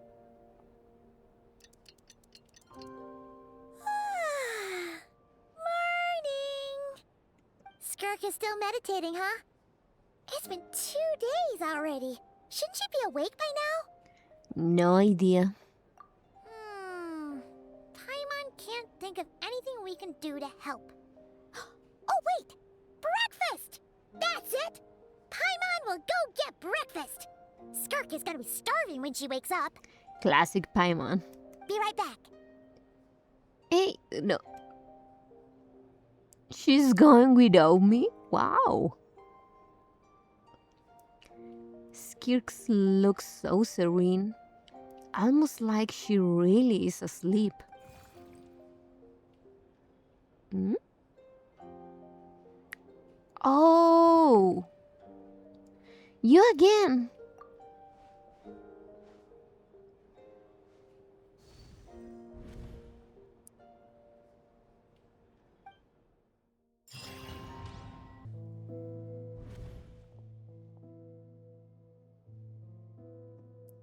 This place feels familiar, but where am I exactly? There are towering cliffs, withered trees, and a strange river flowing from the horizon all the way here, but it's broken up several times along the way, with a waterfall at each breakpoint. On closer inspection, the color of the water is changing. The closer I get to the lower portion, the darker it becomes, almost as if the abyss? Did you bring me here? Then that must mean this is... That's right. This is Skirk's inner world. Think of it as the threshold between the soul and dreams. It speaks!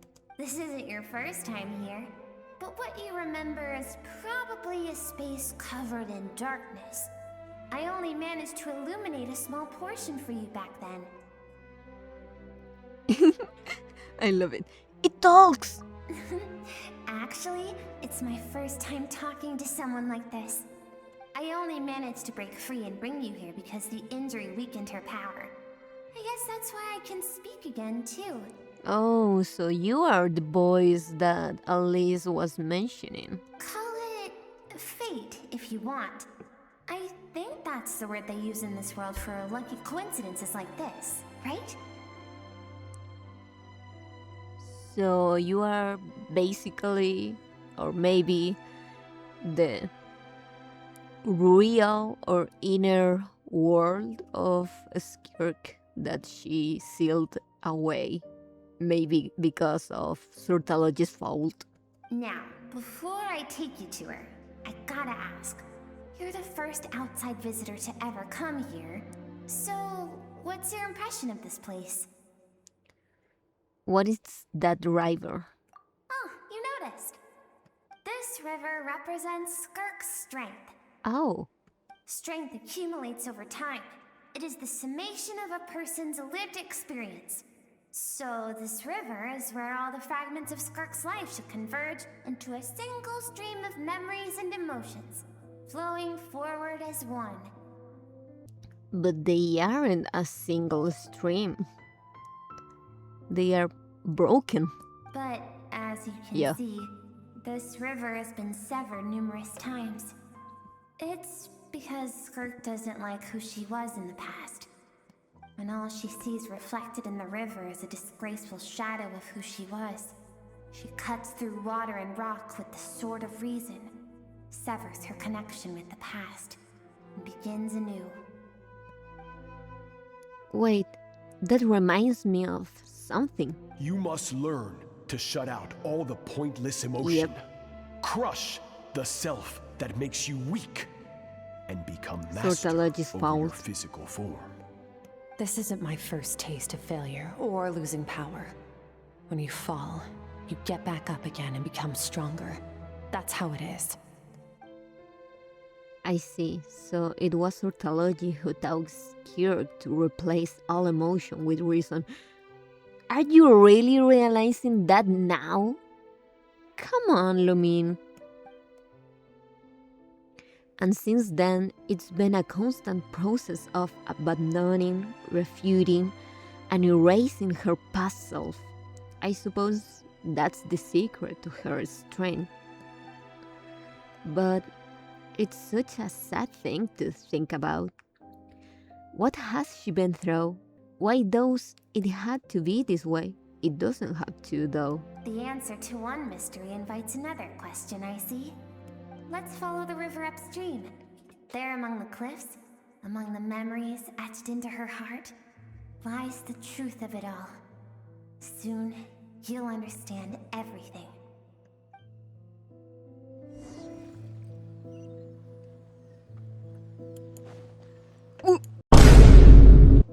Oh my god. Ugh.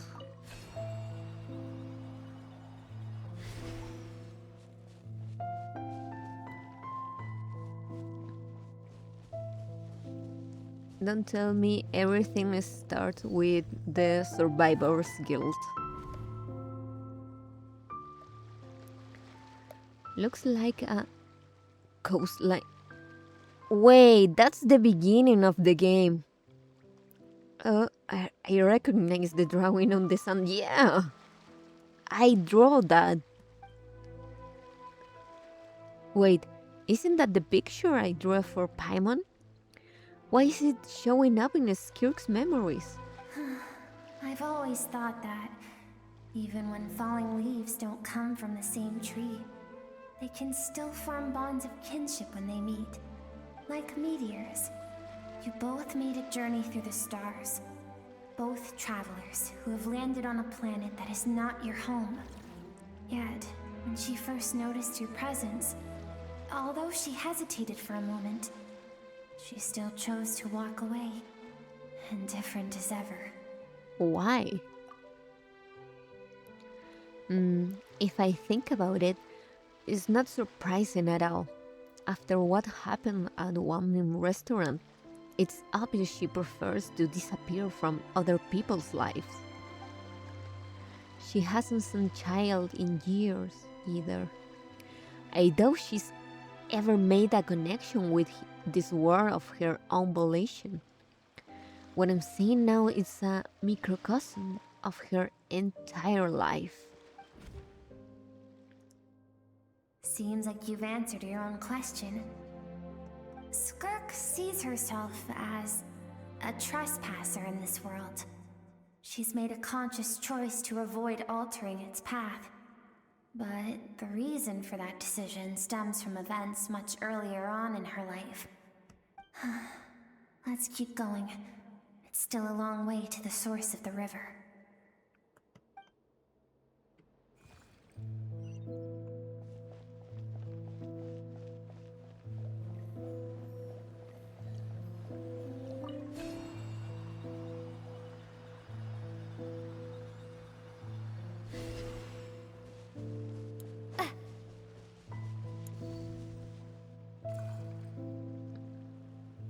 now have what it takes to wield immense power.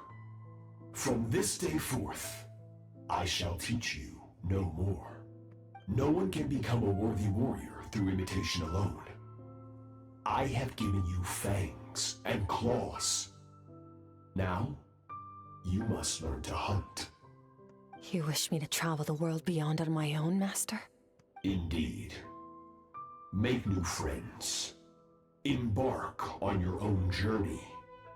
And piece together a new future from the shattered remnants of your past.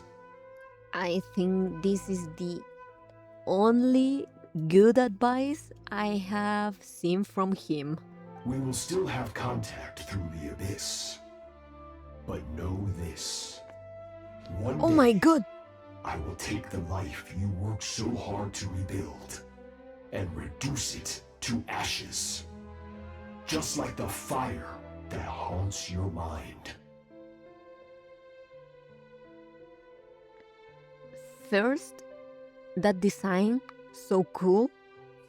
Once again, the quantum, the sterile quantum element, so similar.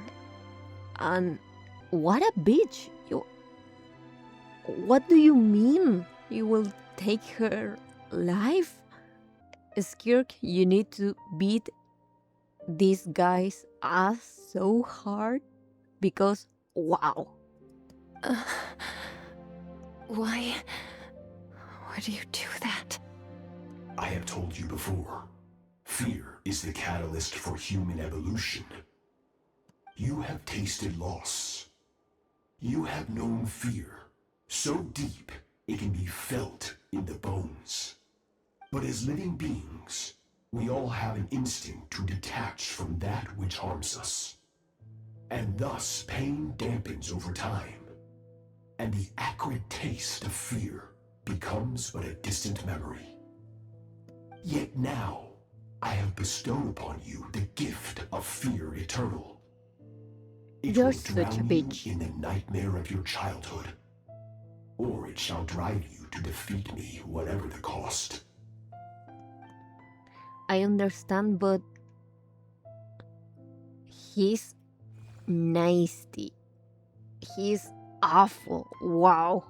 That figure next to Skirk's looks familiar. Right.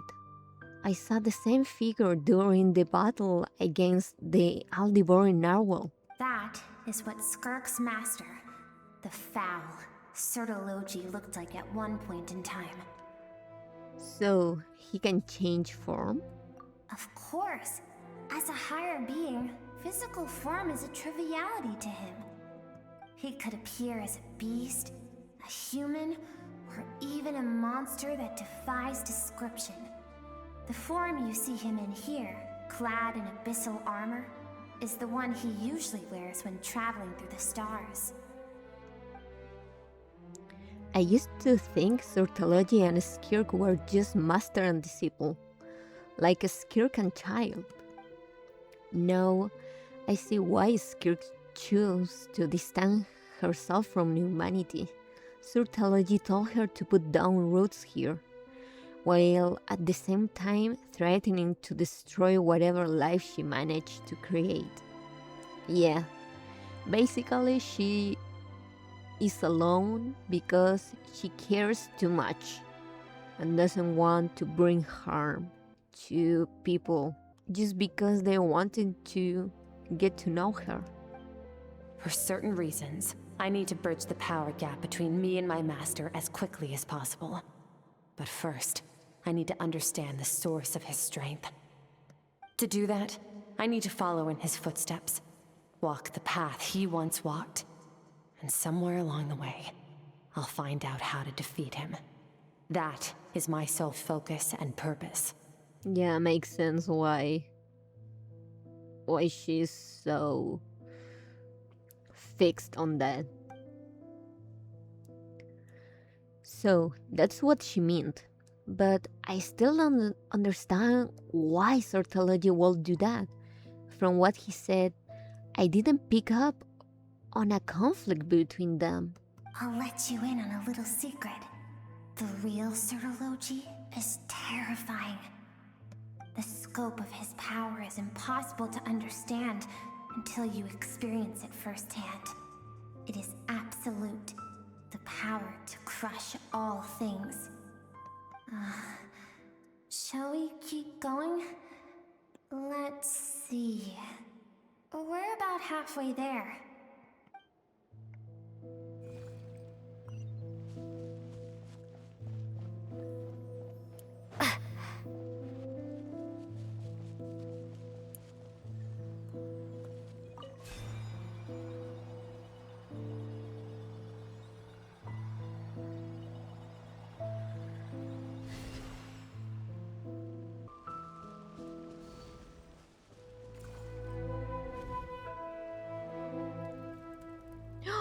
Little Skirk, no!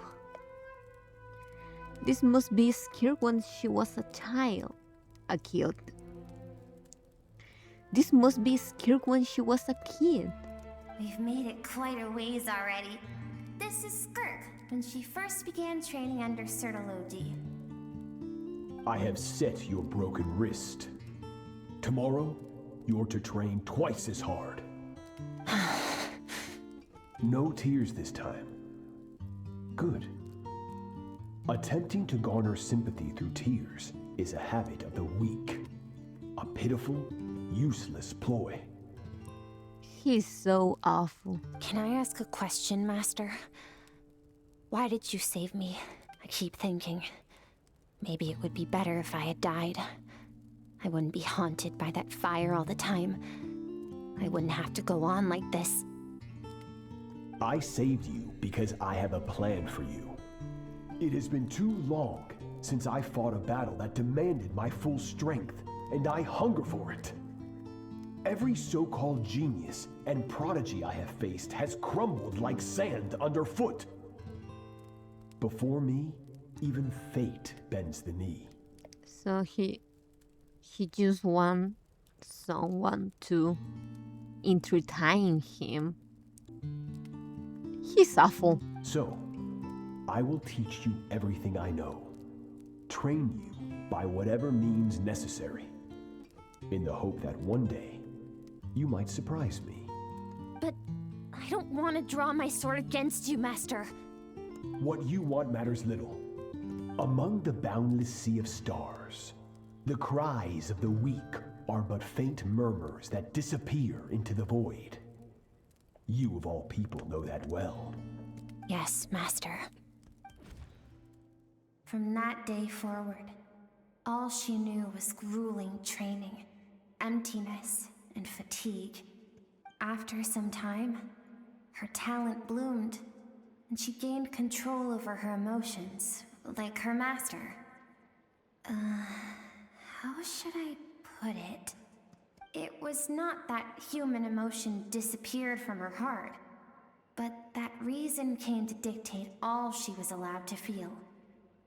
I suppose it was at this point that she became the Skirk you know today. She compartmentalized all of her emotions and sealed them away. So, Surtology saved Skirk from a disaster when she was a child, and never even tried to hide his ulterior motive. I suppose that leaves one final mystery. What really happened with the disaster back then? Surtology's final words to Skirk were cold and cruel, but Skirk's reaction made it seem like it was a truth she knew all too well. I have a feeling it all comes back to what happened back then. We're nearly there.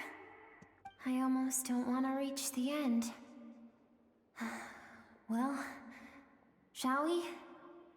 This is the final stretch.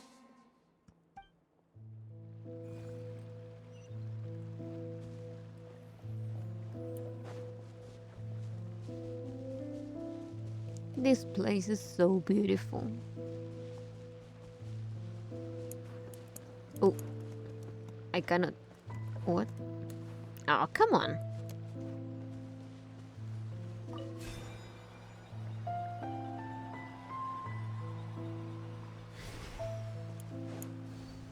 And the water is so clear. These are Skirk's happiest No, memories. look at her and her clothes. What a simple and carefree time it was. Wisps of clouds dotted the sky. The sun bathed everything in golden light. And when song filled the air, not even the shyest of flowers could resist swaying along. This is Skirk's homeland. She was so curious about everything as a child, always skipping school to go exploring instead. There was so much to discover. The treasures at the bottom of the sea, the secrets beyond the stars, and that merchant ship packed with adults wearing those strange clothes. Yes, the ship. That was the beginning of the end. She was such a curious child. Her nature was completely different from the Skirk we know nowadays. And strange clothes. Where did these people from the ship came from? It was a spaceship. When it arrived, the people that disembarked wore smiles on their faces and spoke of friendship. They claimed to be merchants from a neighboring planet, looking to establish trade. Skirk's parents, her relatives, her neighbors, everyone welcomed the newcomers with open arms and allowed them to explore the planet. To them, the visitors were guests and should be treated with hospitality. No one had any idea of what was to come. Several months later, an army of unknown origin arrived without warning and carried out a ruthless campaign to destroy everything and everyone on the planet. A genocide, basically. Skirk had skipped school that day, like so many times before, so she was not caught in the immediate wave of destruction. But when she came home that day, only fire and ruin awaited her. Wait, what's this? Oh. So, this is something from people from her planet?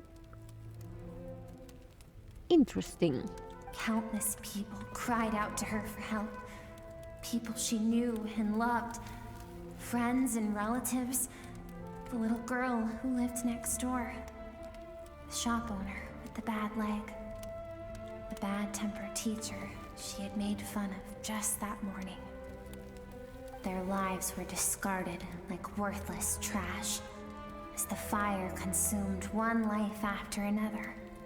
Skirk was helpless. All she could do was run. And so she did. She kept running until an unexpected figure crossed her path. Surtalogy. If Surtalogy hadn't been there in that moment, the fire would have claimed her life too. And there she would have remained, left to rot in the scorched earth, with no answer as to why any of this was happening. So, why did those people destroy her homeland? Because she and her people were seen as a threat. Of course they were. Of course, that's always the bullshit excuse. A threat? As the initial merchant ship explored the planet, they discovered that it hadn't always had the condition to support life. Yet there was evidence of human activity, even during the periods of extreme heat or cold in the past. Further research revealed that, over time, the people of this planet had evolved the ability to adapt to any type of environment or energy source. For that reason, the outsiders viewed them as a potential threat. and decided to eliminate them before the threat could rear its head. And so, the army was called, and the so-called danger was wiped from the face of the planet. Awful. Completely awful. Horrible. Just because of speculation, all those innocent people. Senseless, isn't it? Deemed a threat because of a gift they didn't even know they had.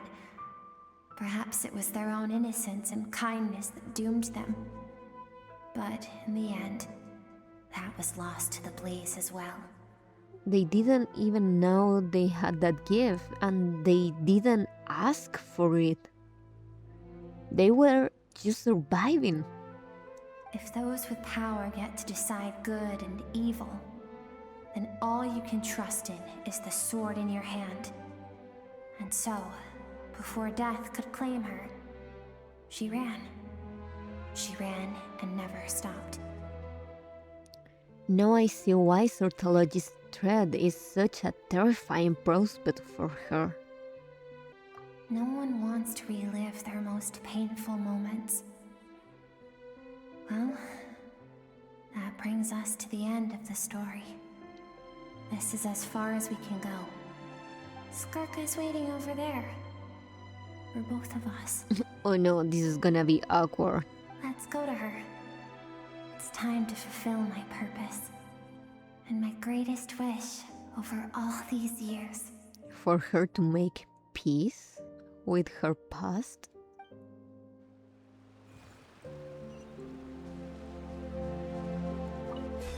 Oh.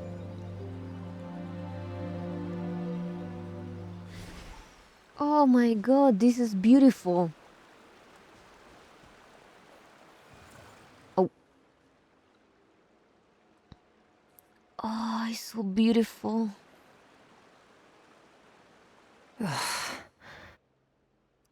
So all this, just so you could bring her here?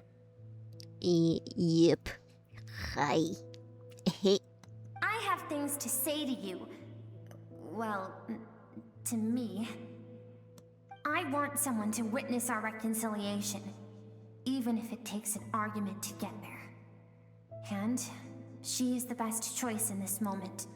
Then you must be... Her suppressed emotional self. Yep. The version of herself she keeps locked in the recesses of her mind, stifled by reason. The part she sealed away. All those rejected impulses, those discarded aspects of your past selves, they are a part of me now. Suppressing a part of you doesn't make it go away. It just keeps building and building up until it explodes. I am who you used to be. Someone you have refused to face for too long. So, I came to face you instead. Tell her! Tell her! You're wrong. I've faced you all along. And that's exactly why I keep you locked here. That exactly means you haven't faced it. Your existence makes me weak. No. Moments of joy and longing are when we are most vulnerable. Locking these moments away is what makes you weak. Don't forget, it was a penchant for goodness over reason that doomed our homeland in the first place. No. The vastness of the universe renders everything insignificant. Our feelings most of all. What doomed your homeland was people with evil intentions.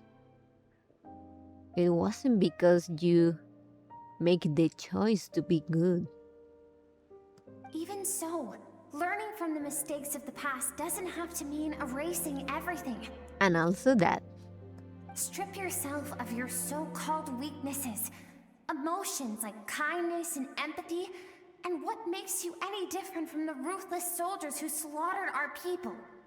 The difference is that I'm doing what is right, what is necessary. Are you though? I allow you to exist, but with limited freedom. That is the greatest kindness I can offer. But that's not kindness at all.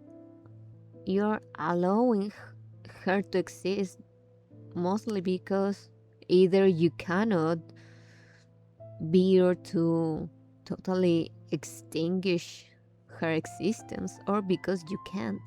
Either way, that's not being kind. You're making yourself suffer. I've shouldered everything you couldn't carry. I rose above the numbness and emptiness, and it was cold, unfeeling reason that brought me this far. It made me who I am. It made me strong. That is the problem. I want to shoulder those things together. On the grand scale of the entire universe, maybe our feelings are vanishingly small, but why should that mean they don't matter? Exactly. Emotion gives warmth to the cold expanse of space. It gives meaning to the world around us. If we are thinking all the time of what value those or actions or feelings or whatever we do in the world is meaningless because we are so little and the entire universe is so big, in the end that means nothing. If you really think that feeling is worthless because we are just a small little thing, a small little particle against all the universe, then the same logic applies to then letting yourself just feel. Why the answer has to be to suppress anything? No, just because you are a small thing in the grand scale of things, it doesn't mean you are truly worthless, because you are still alive with feelings, with emotions, with experiences.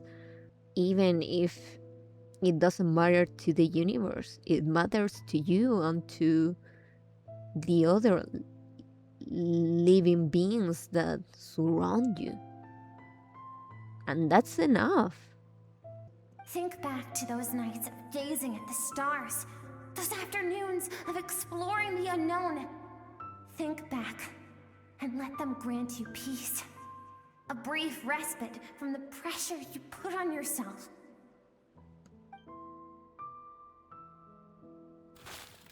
That isn't what we need. It's exactly what we need. Aren't you curious about why recovering your strength has taken longer than normal this time? Finally, you get to the important part.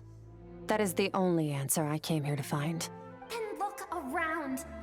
Look at your inner world. You cannot keep going on like this. You cannot be strong when all your foundation is falling apart. You cast aside your dreams and curiosity, and in doing so, you lost your original motivation.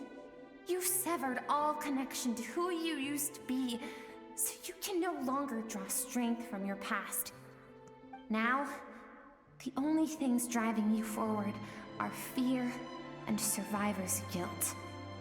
But these cannot take you far enough. And so, this river, the source of your strength, grows more polluted by the day.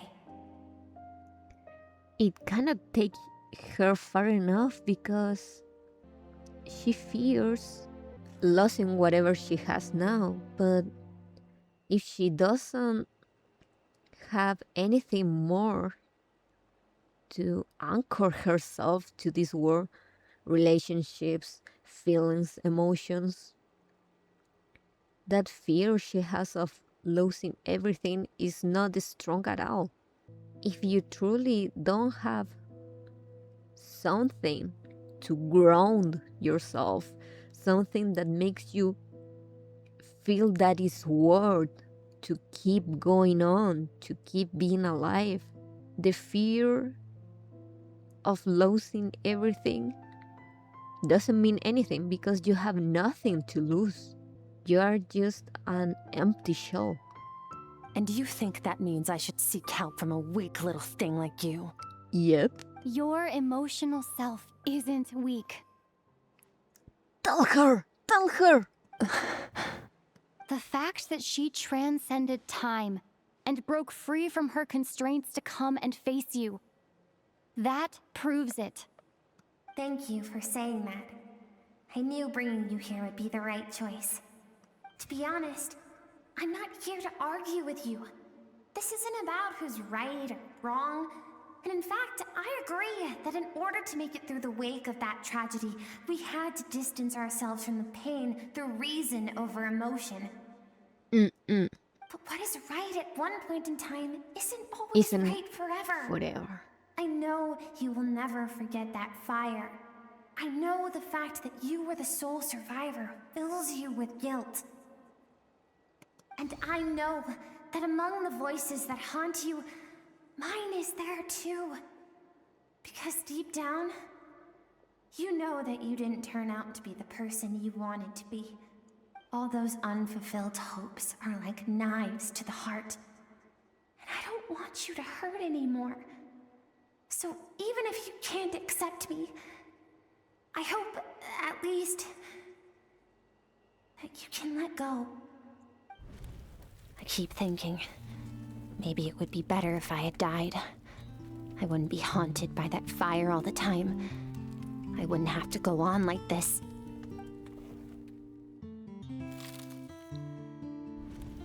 Your dad and I, we're not afraid to stare death in the face, but we need you to survive.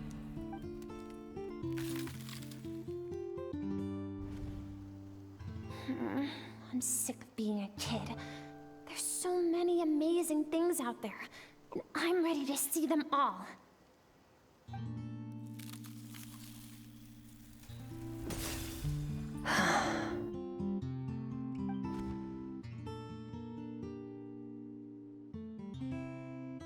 I remember.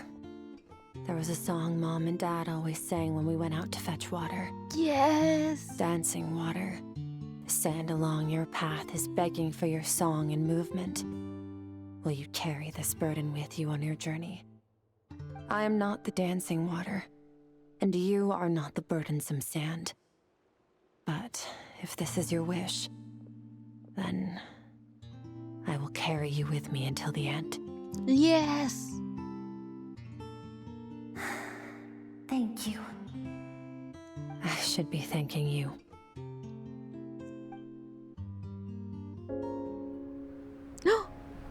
Good scene.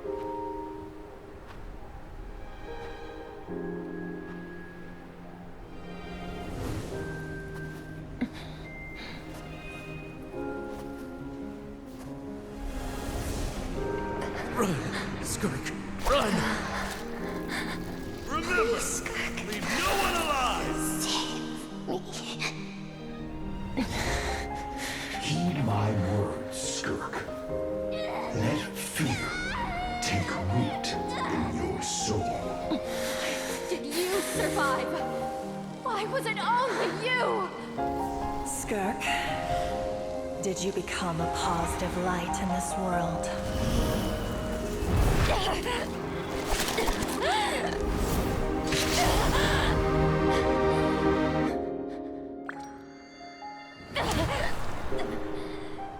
Hey, this doesn't have to be the end.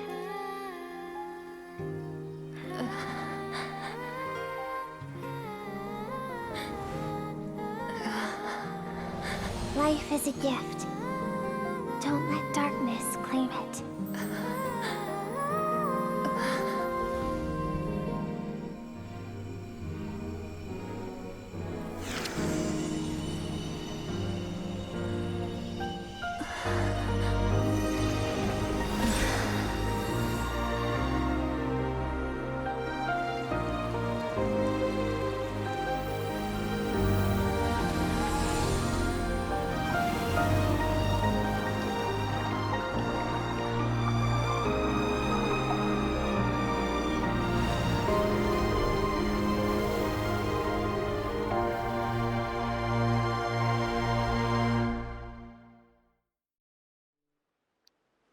I love this game, man. Oh.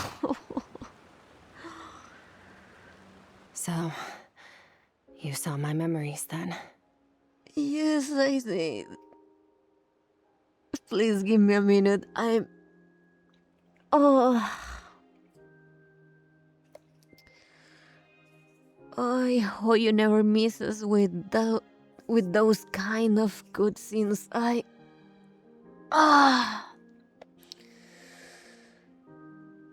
Oh man,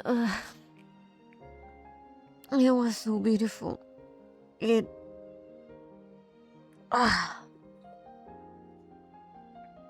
I love this game.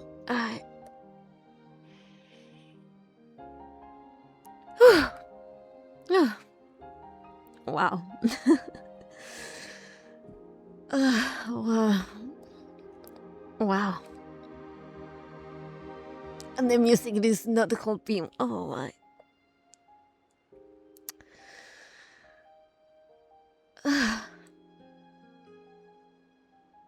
Oh, the goosebumps. I once asked my master if survival of the strongest was the law of the universe. It doesn't have to be. He said no. But in a world without order, those with no moral boundaries tend to be the ones who survive.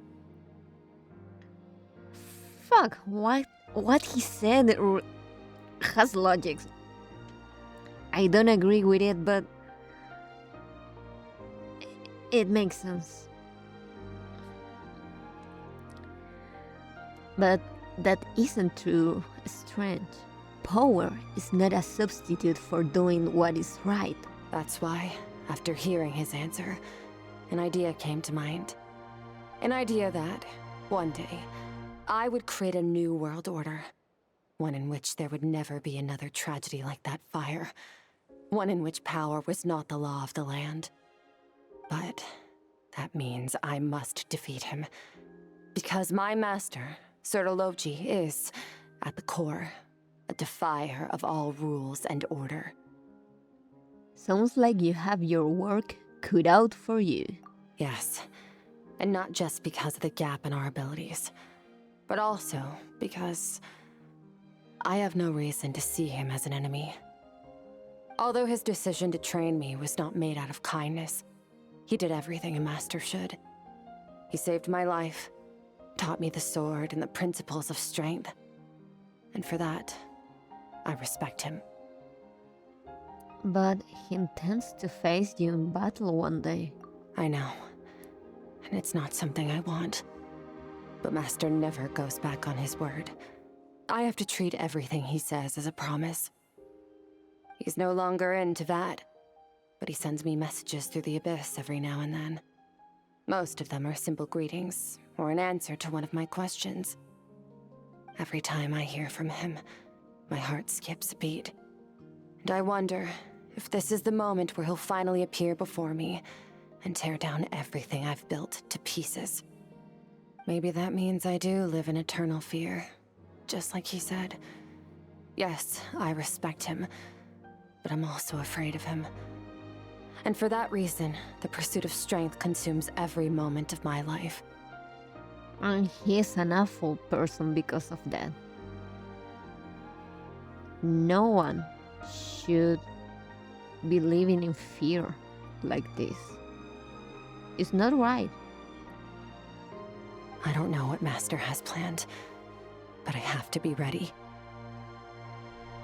If he does attack you one day, I will help you. Help me? Why? This isn't your fight. It is now. Because if we want to build the world we both want to see, everyone has to be willing to fight for it. Exactly.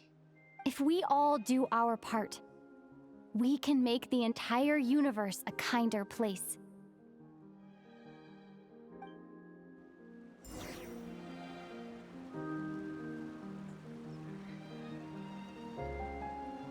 I love what Lumin said right now. It was perfect. Skirk gazes into the distant sky. There's nothing else to do here. Should I leave? Leave.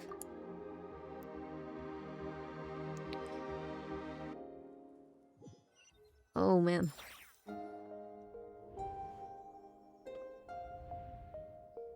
Oh, you're finally awake! Honestly, Paimon was gone for like 2 seconds and then she comes back and finds you both unconscious? Oh, you scared Paimon half to death! Sorry, Paimon. You're both okay, right? What does it look like?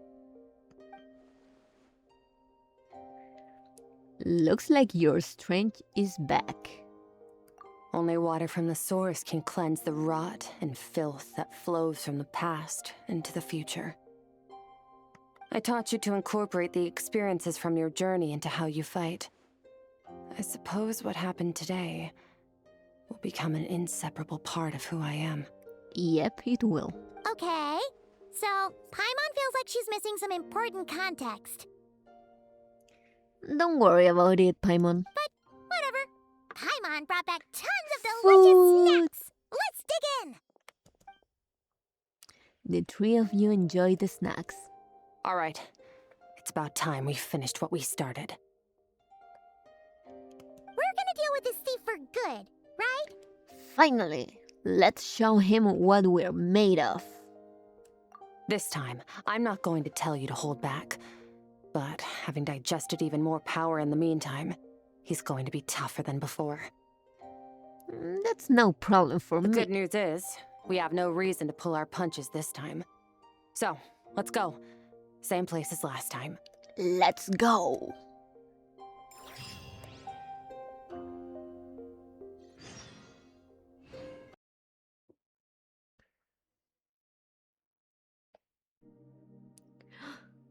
So pretty.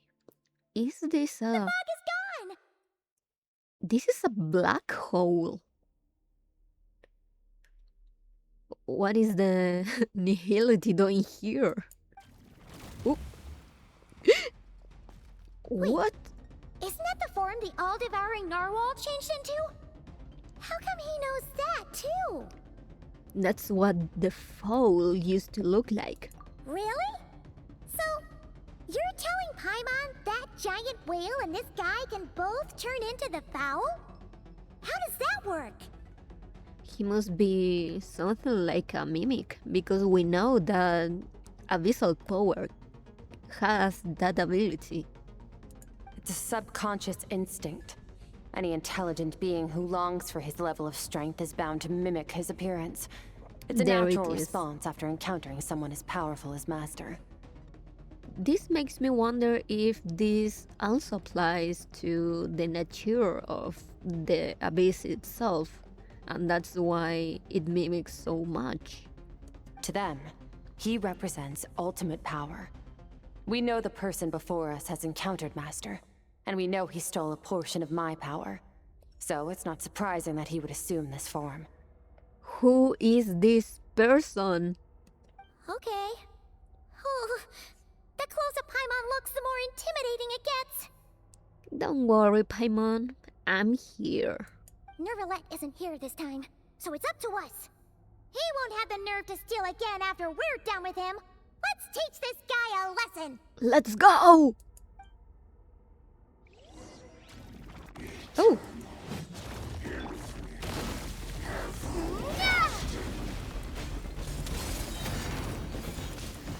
Oh!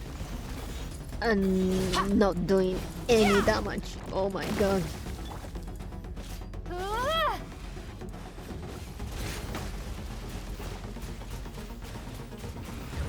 Water jet! Ow, ow, ow, ow, ow, ow, ow, ow, ow, ow, ow, ow, ow, ow, ow. Where is the last one?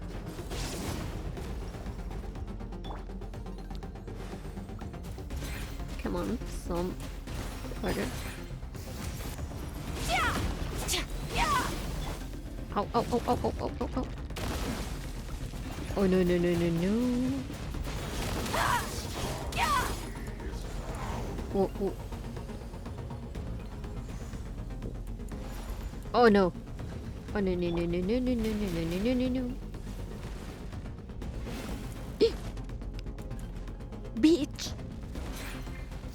Annihilate. Oh, come on. Stop running away. Come on, come on, come on, come on, come on, come on, come on, come on.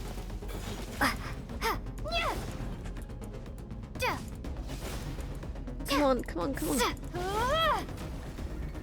Oof. Get wet. Water jet! Oh my god, oh my god. Stop hitting me. Annihilate. Oh.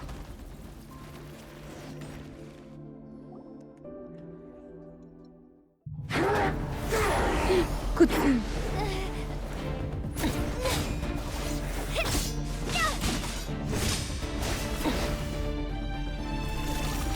Not this again! Watch out!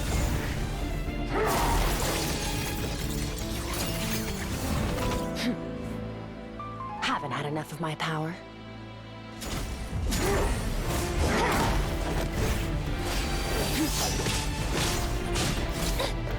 He looks so beautiful. I mean, Skirk.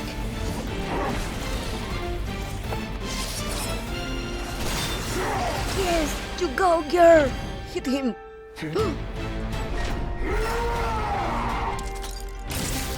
Yes.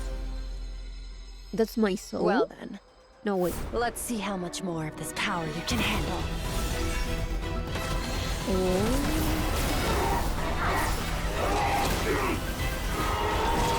Making it explode.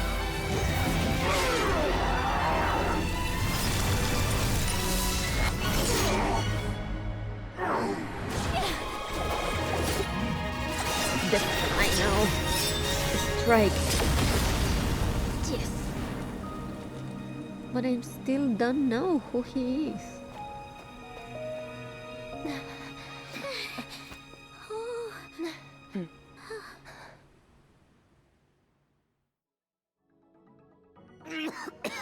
Ooh.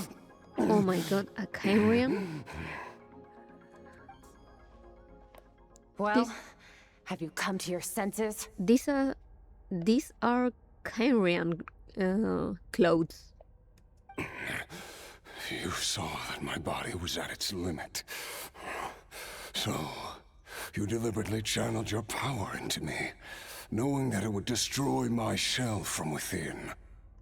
Such power, such keen battle instincts. So you must be... Skirk, Sertologi's disciple.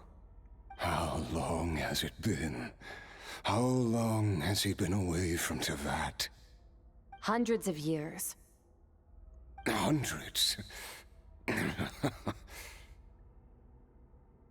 Is he just a random Kyrian fighting, still fighting for all these hundreds of years?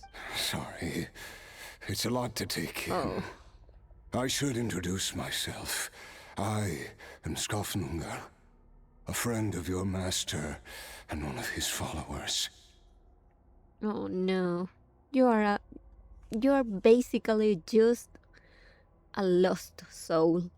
This is the first time I've heard your name, Skirk.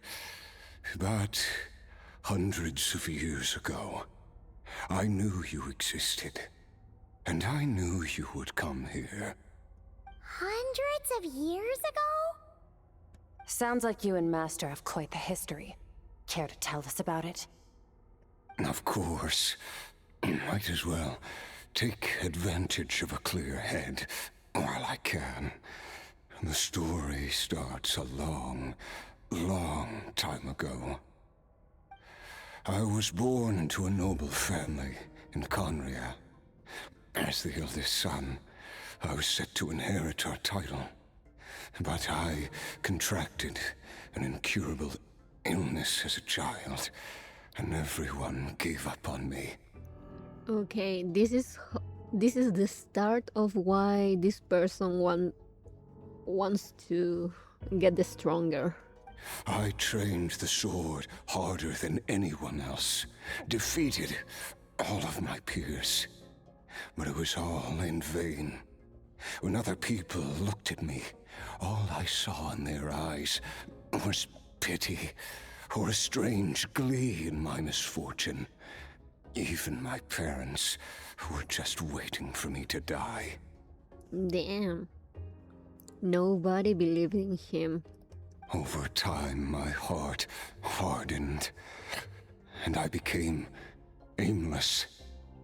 That was the point where I met your master, Sertologi. We were similar in age, but different in background. He was born in prison, the son of criminals who had been sentenced to death. Sertologi backstory. He spent his childhood wandering the streets, facing more criticism than the literary works in the Universitas Magistrorum. Son of criminals. Damn. Yet, he always wore a smile on his face, as if kindness and malice were one and the same, and he could not see the difference. I still remember what he said to me when we first met.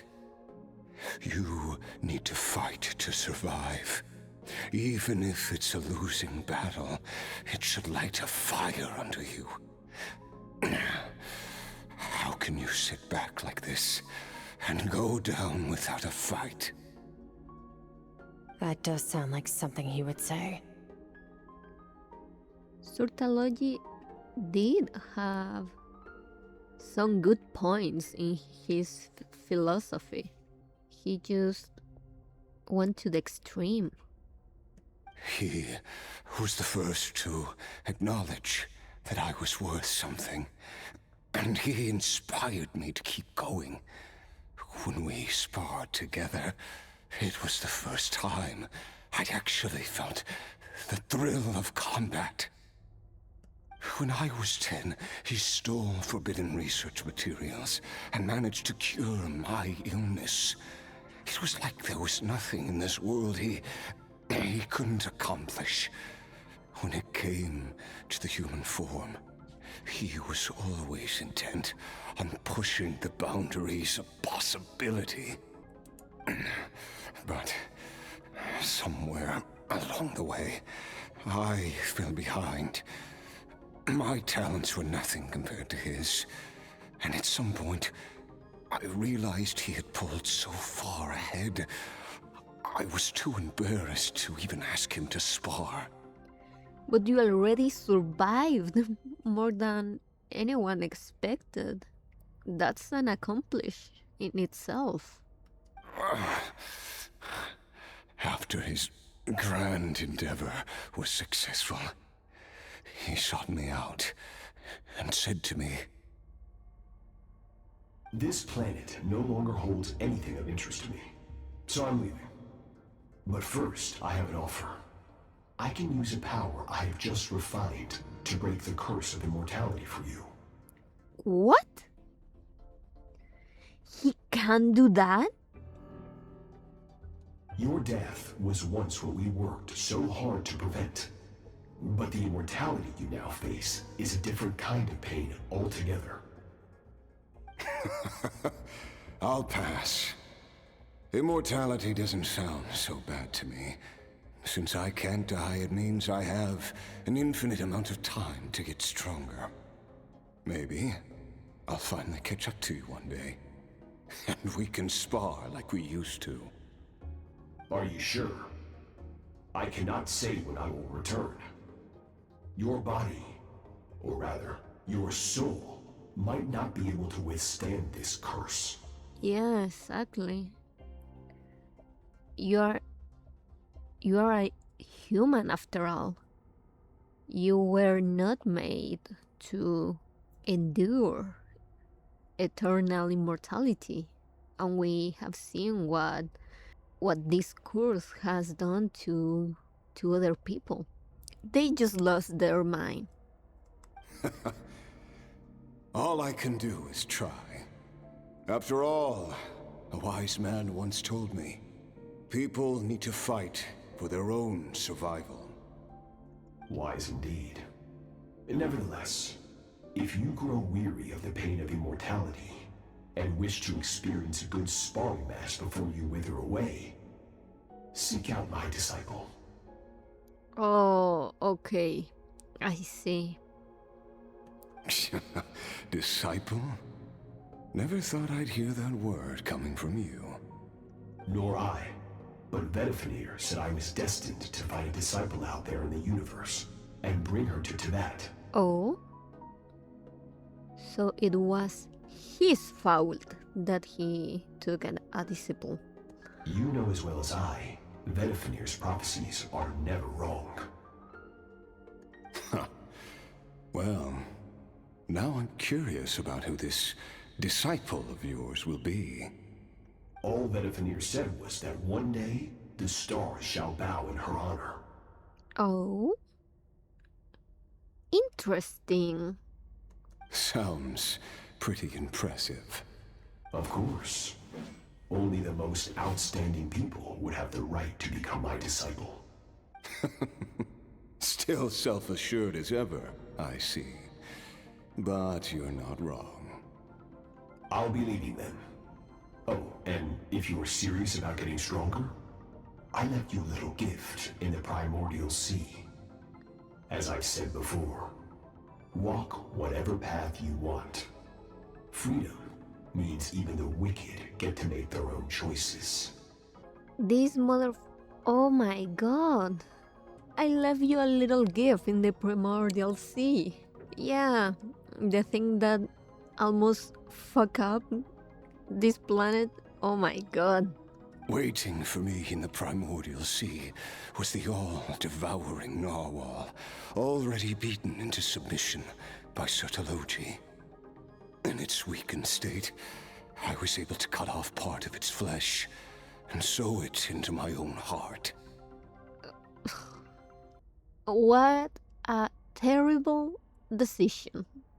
He just... By doing that, he basically now has the nature of the Aldebaran narwhal. Your heart? That sounds like torture. How did you even survive that? Because he cannot die, Paimon. He's immortal. Because, of course, I Yep. bear the curse of immortality. So, you used the curse to turn yourself into a vessel for power. Even with that whale's ability, devouring power like that is not something the human body can withstand. With your body and soul constantly at the breaking point, it was the curse of immortality that sustained you. He's basically living in pain. And not dissipating and falling apart just because of the curse.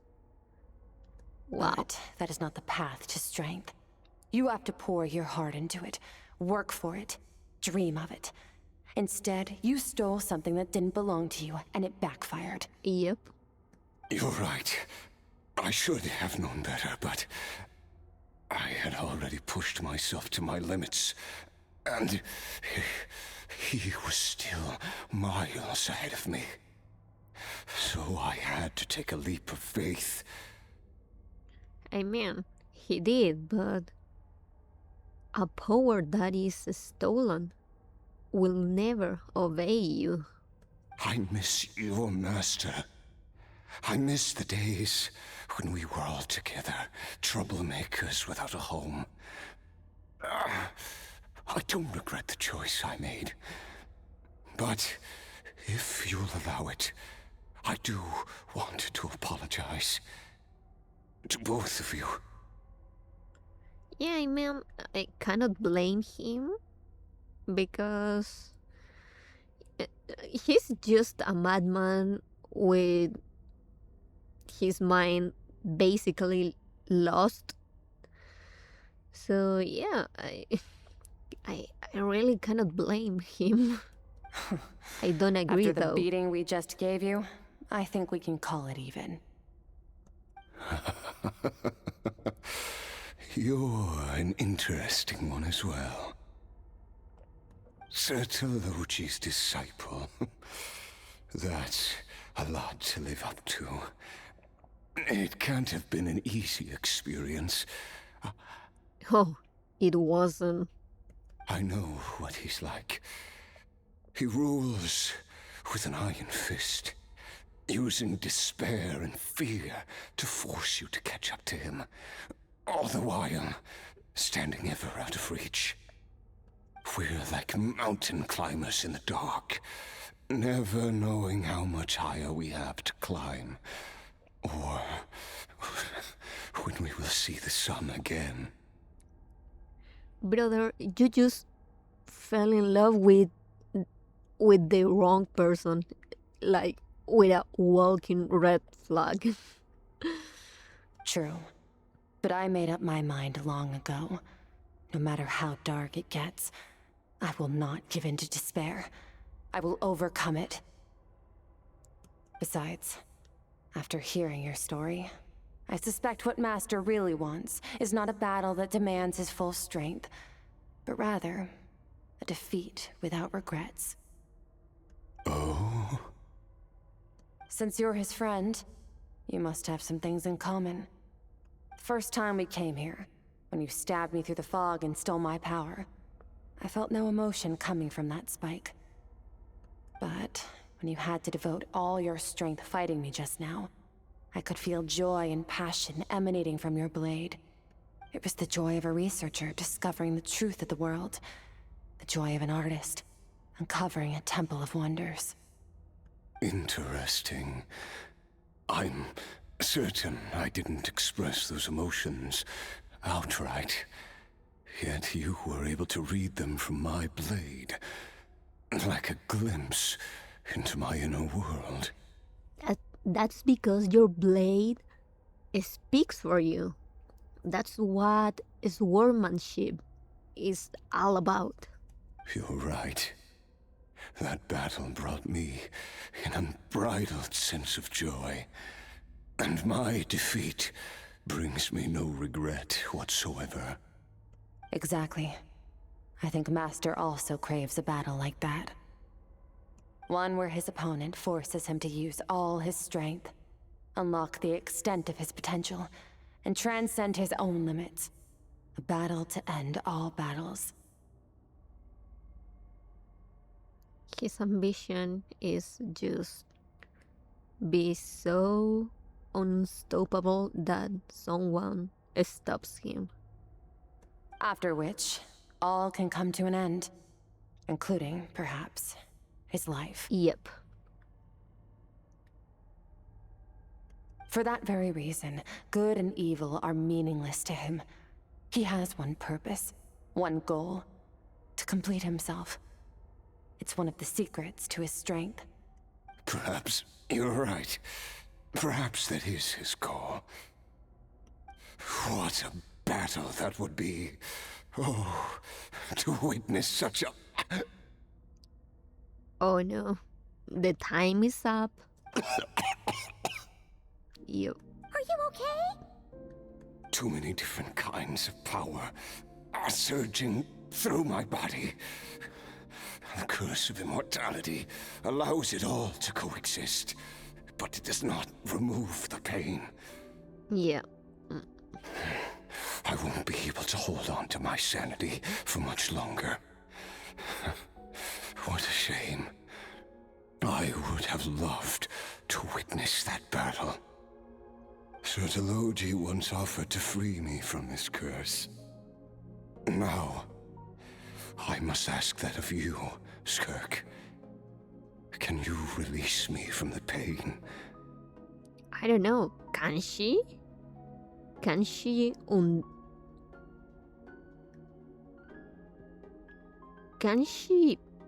override the power of a shade? I can, but not What? through death, if that's what you were hoping for. Oh, maybe are you gonna purify the different power sources he has inside him? It's not a suitable punishment for your crime. As an alternative, I can take your consciousness, along with all the power you've consumed, and smash it to pieces. Damn. The impurities will dissipate, and under the curse of immortality, your mind and body will regenerate. When that process is complete, you will be back to who you were before, no longer tortured by powers you can't control. Are you really sure that he will be back to what he was? That shattering part didn't sound so good. But it will be a time-consuming and painful process. The decision is yours to make. Well, the thing he has is time, so... I accept. And who knows? Perhaps I'll wake up in time to witness your great battle with Sortology. I have faith that you'll be able to stand against him one day. Though I know it'll be a long and arduous road.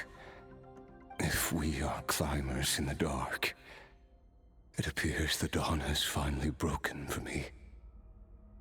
But your ascent continues.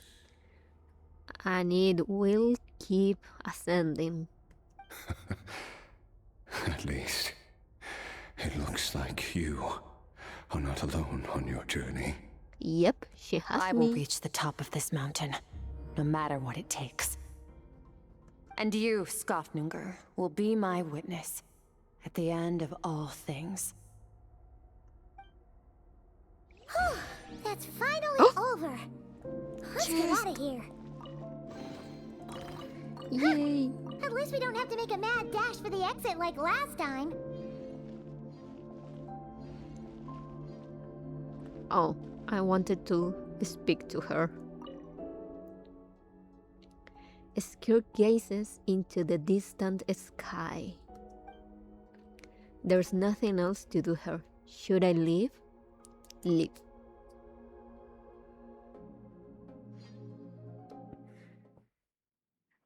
I didn't expect Surtology lore drops. That was nice. We did it! Ah, it's only been a few days, but it feels like forever.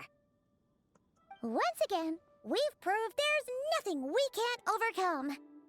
We're just that awesome. I didn't even break a sweat. Wow, you sound even more confident than usual. Guess you really have become stronger. Of course, Paimon. Who do you take me for? Today sure went by fast. It's night already. Oh wait, that reminds Paimon. The stars you mentioned, the ones that died out, are they back now? Yes. The power Skofnunger stole has been returned. So, the stars have regained their light. Great! Huh, it's crazy that you even noticed their light was gone. There are so many stars in the sky. If a few disappeared, Paimon definitely wouldn't be able to tell. I suppose it's because I have gazed upon this sky for centuries. And the stars are destined to bow to you. The false stars, hanging in the meticulously planned sky, glittering with rotten light. It's not real. And yet, it is for that very reason that I can look upon it and enjoy the momentary peace it brings. It's beautiful, I agree. Even the most beautiful of bubbles has to burst. We will return to the real universe one day, whether of our own volition or not. That sounds so ominous. So terrifying. Time marches ever forward. Even the innocent and naive will taste life's bitterness. Yet through hardship, we grow until we learn to seize the sands of time for ourselves and uncover our true strength. Though we gaze upon a false sky, its vastness and majesty is palpable. One can only wonder, what is it going to take for kindness to reign supreme in the vast expanse of the universe? Maybe a lot, but if we believe that kindness will reign in the end, we just need to do our best to make it happen, right? Ugh, this is all going over Paimon's head. But if she knows one thing, it's that the traveler always finds a way. Oh yeah, I do. Ever since we met, She has filled Paimon's days with happiness. No matter how tough things get, she always finds a way to make it better. Oh, Paimon. If it's too big a job for one person, then we'll do it with two. And if two's still not enough, then three. And 4 and 5. We've met so many amazing friends and accomplished so many amazing things. As long as we don't give up, we can make any wish come true. We need to believe. I suppose when it comes to you, anything is possible. Well, I should be going. Now that my power is no longer isolated from my emotions, I need more practice to get used to it. When will we meet again? I suppose fate will decide. Maybe we'll bump into each other on the street. Or maybe we'll reunite on a different planet entirely. Regardless, reunions and partings are but passing moments. More than anything, I hope that at the end of this journey, wherever it takes us, we stand in a world reborn. It smells like foreshadowing. One without war, pain, or forced partings. One where new life can bloom, even where there was once nothing but scorched earth. It smells like foreshadowing more than a wish. For this, we must all work to become stronger. Of course. I'm not calling you master. Goodbye, traveler. Remember your training. Make sure to put it to use. Okie dokie. Bye! And she left. Is it just Paimon, or is she being nicer than before? We definitely count as friends after all that, don't you think? She was always nice. She was a little scared of being so directly nice. But I think she's always been like that. Hey, what do you think about camping here tonight? There's nothing quite like sleeping under the stars. Yay! Come tomorrow, we can continue our journey. Oh, and since Paimon treated you to that super nice meal at Wanmin Restaurant, it's about time you returned the favor. Oh, it was so pretty.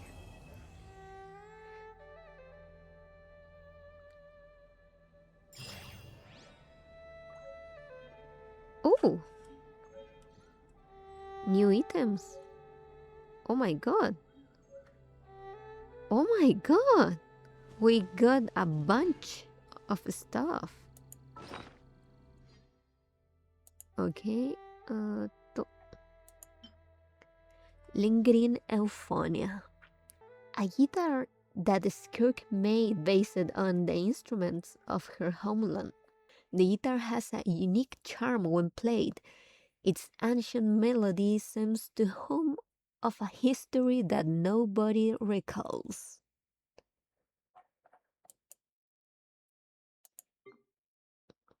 And what do we have here? Oh. Training review. After completing Skirk's rigorous training, you and she compiled a summary of your experiences, documenting your relentless efforts and her grueling trials. Though the training has ended, revisiting these records can still yield invaluable insights. What? Oh, okay. Good. I didn't lose the item. Okay, that was nice. Oh man, that was a good story quest. I was expecting some Skirk's backstory. I didn't expect to get so much of it though. So yeah, she is also an alien. Her homeland was destroyed. Now the question is, who were those people? that destroyed her homeland. And why did they saw her kind as a enemy? I mean, I know that they saw Skirk's people as a potential threat, but why they were so scared of them? Quake! Why doing so much just for a potential? I think it was a little radical. But well, yeah, now I have more questions. I hope they get answered. But knowing Hoyo is not gonna get answered in some months, no, not even a year. But I'm really glad that we are finally seeing more stuff about the false sky, about what's outside of Teviat, about the living beings that aren't from this planet. Because so far we were the only ones, and now we have Skirk as a confirmed one. So yeah, I don't know. I just have so many questions now. I'm excited to keep doing the quest and discover more. So yeah, that will be for today. Thank you, everybody. Bye bye.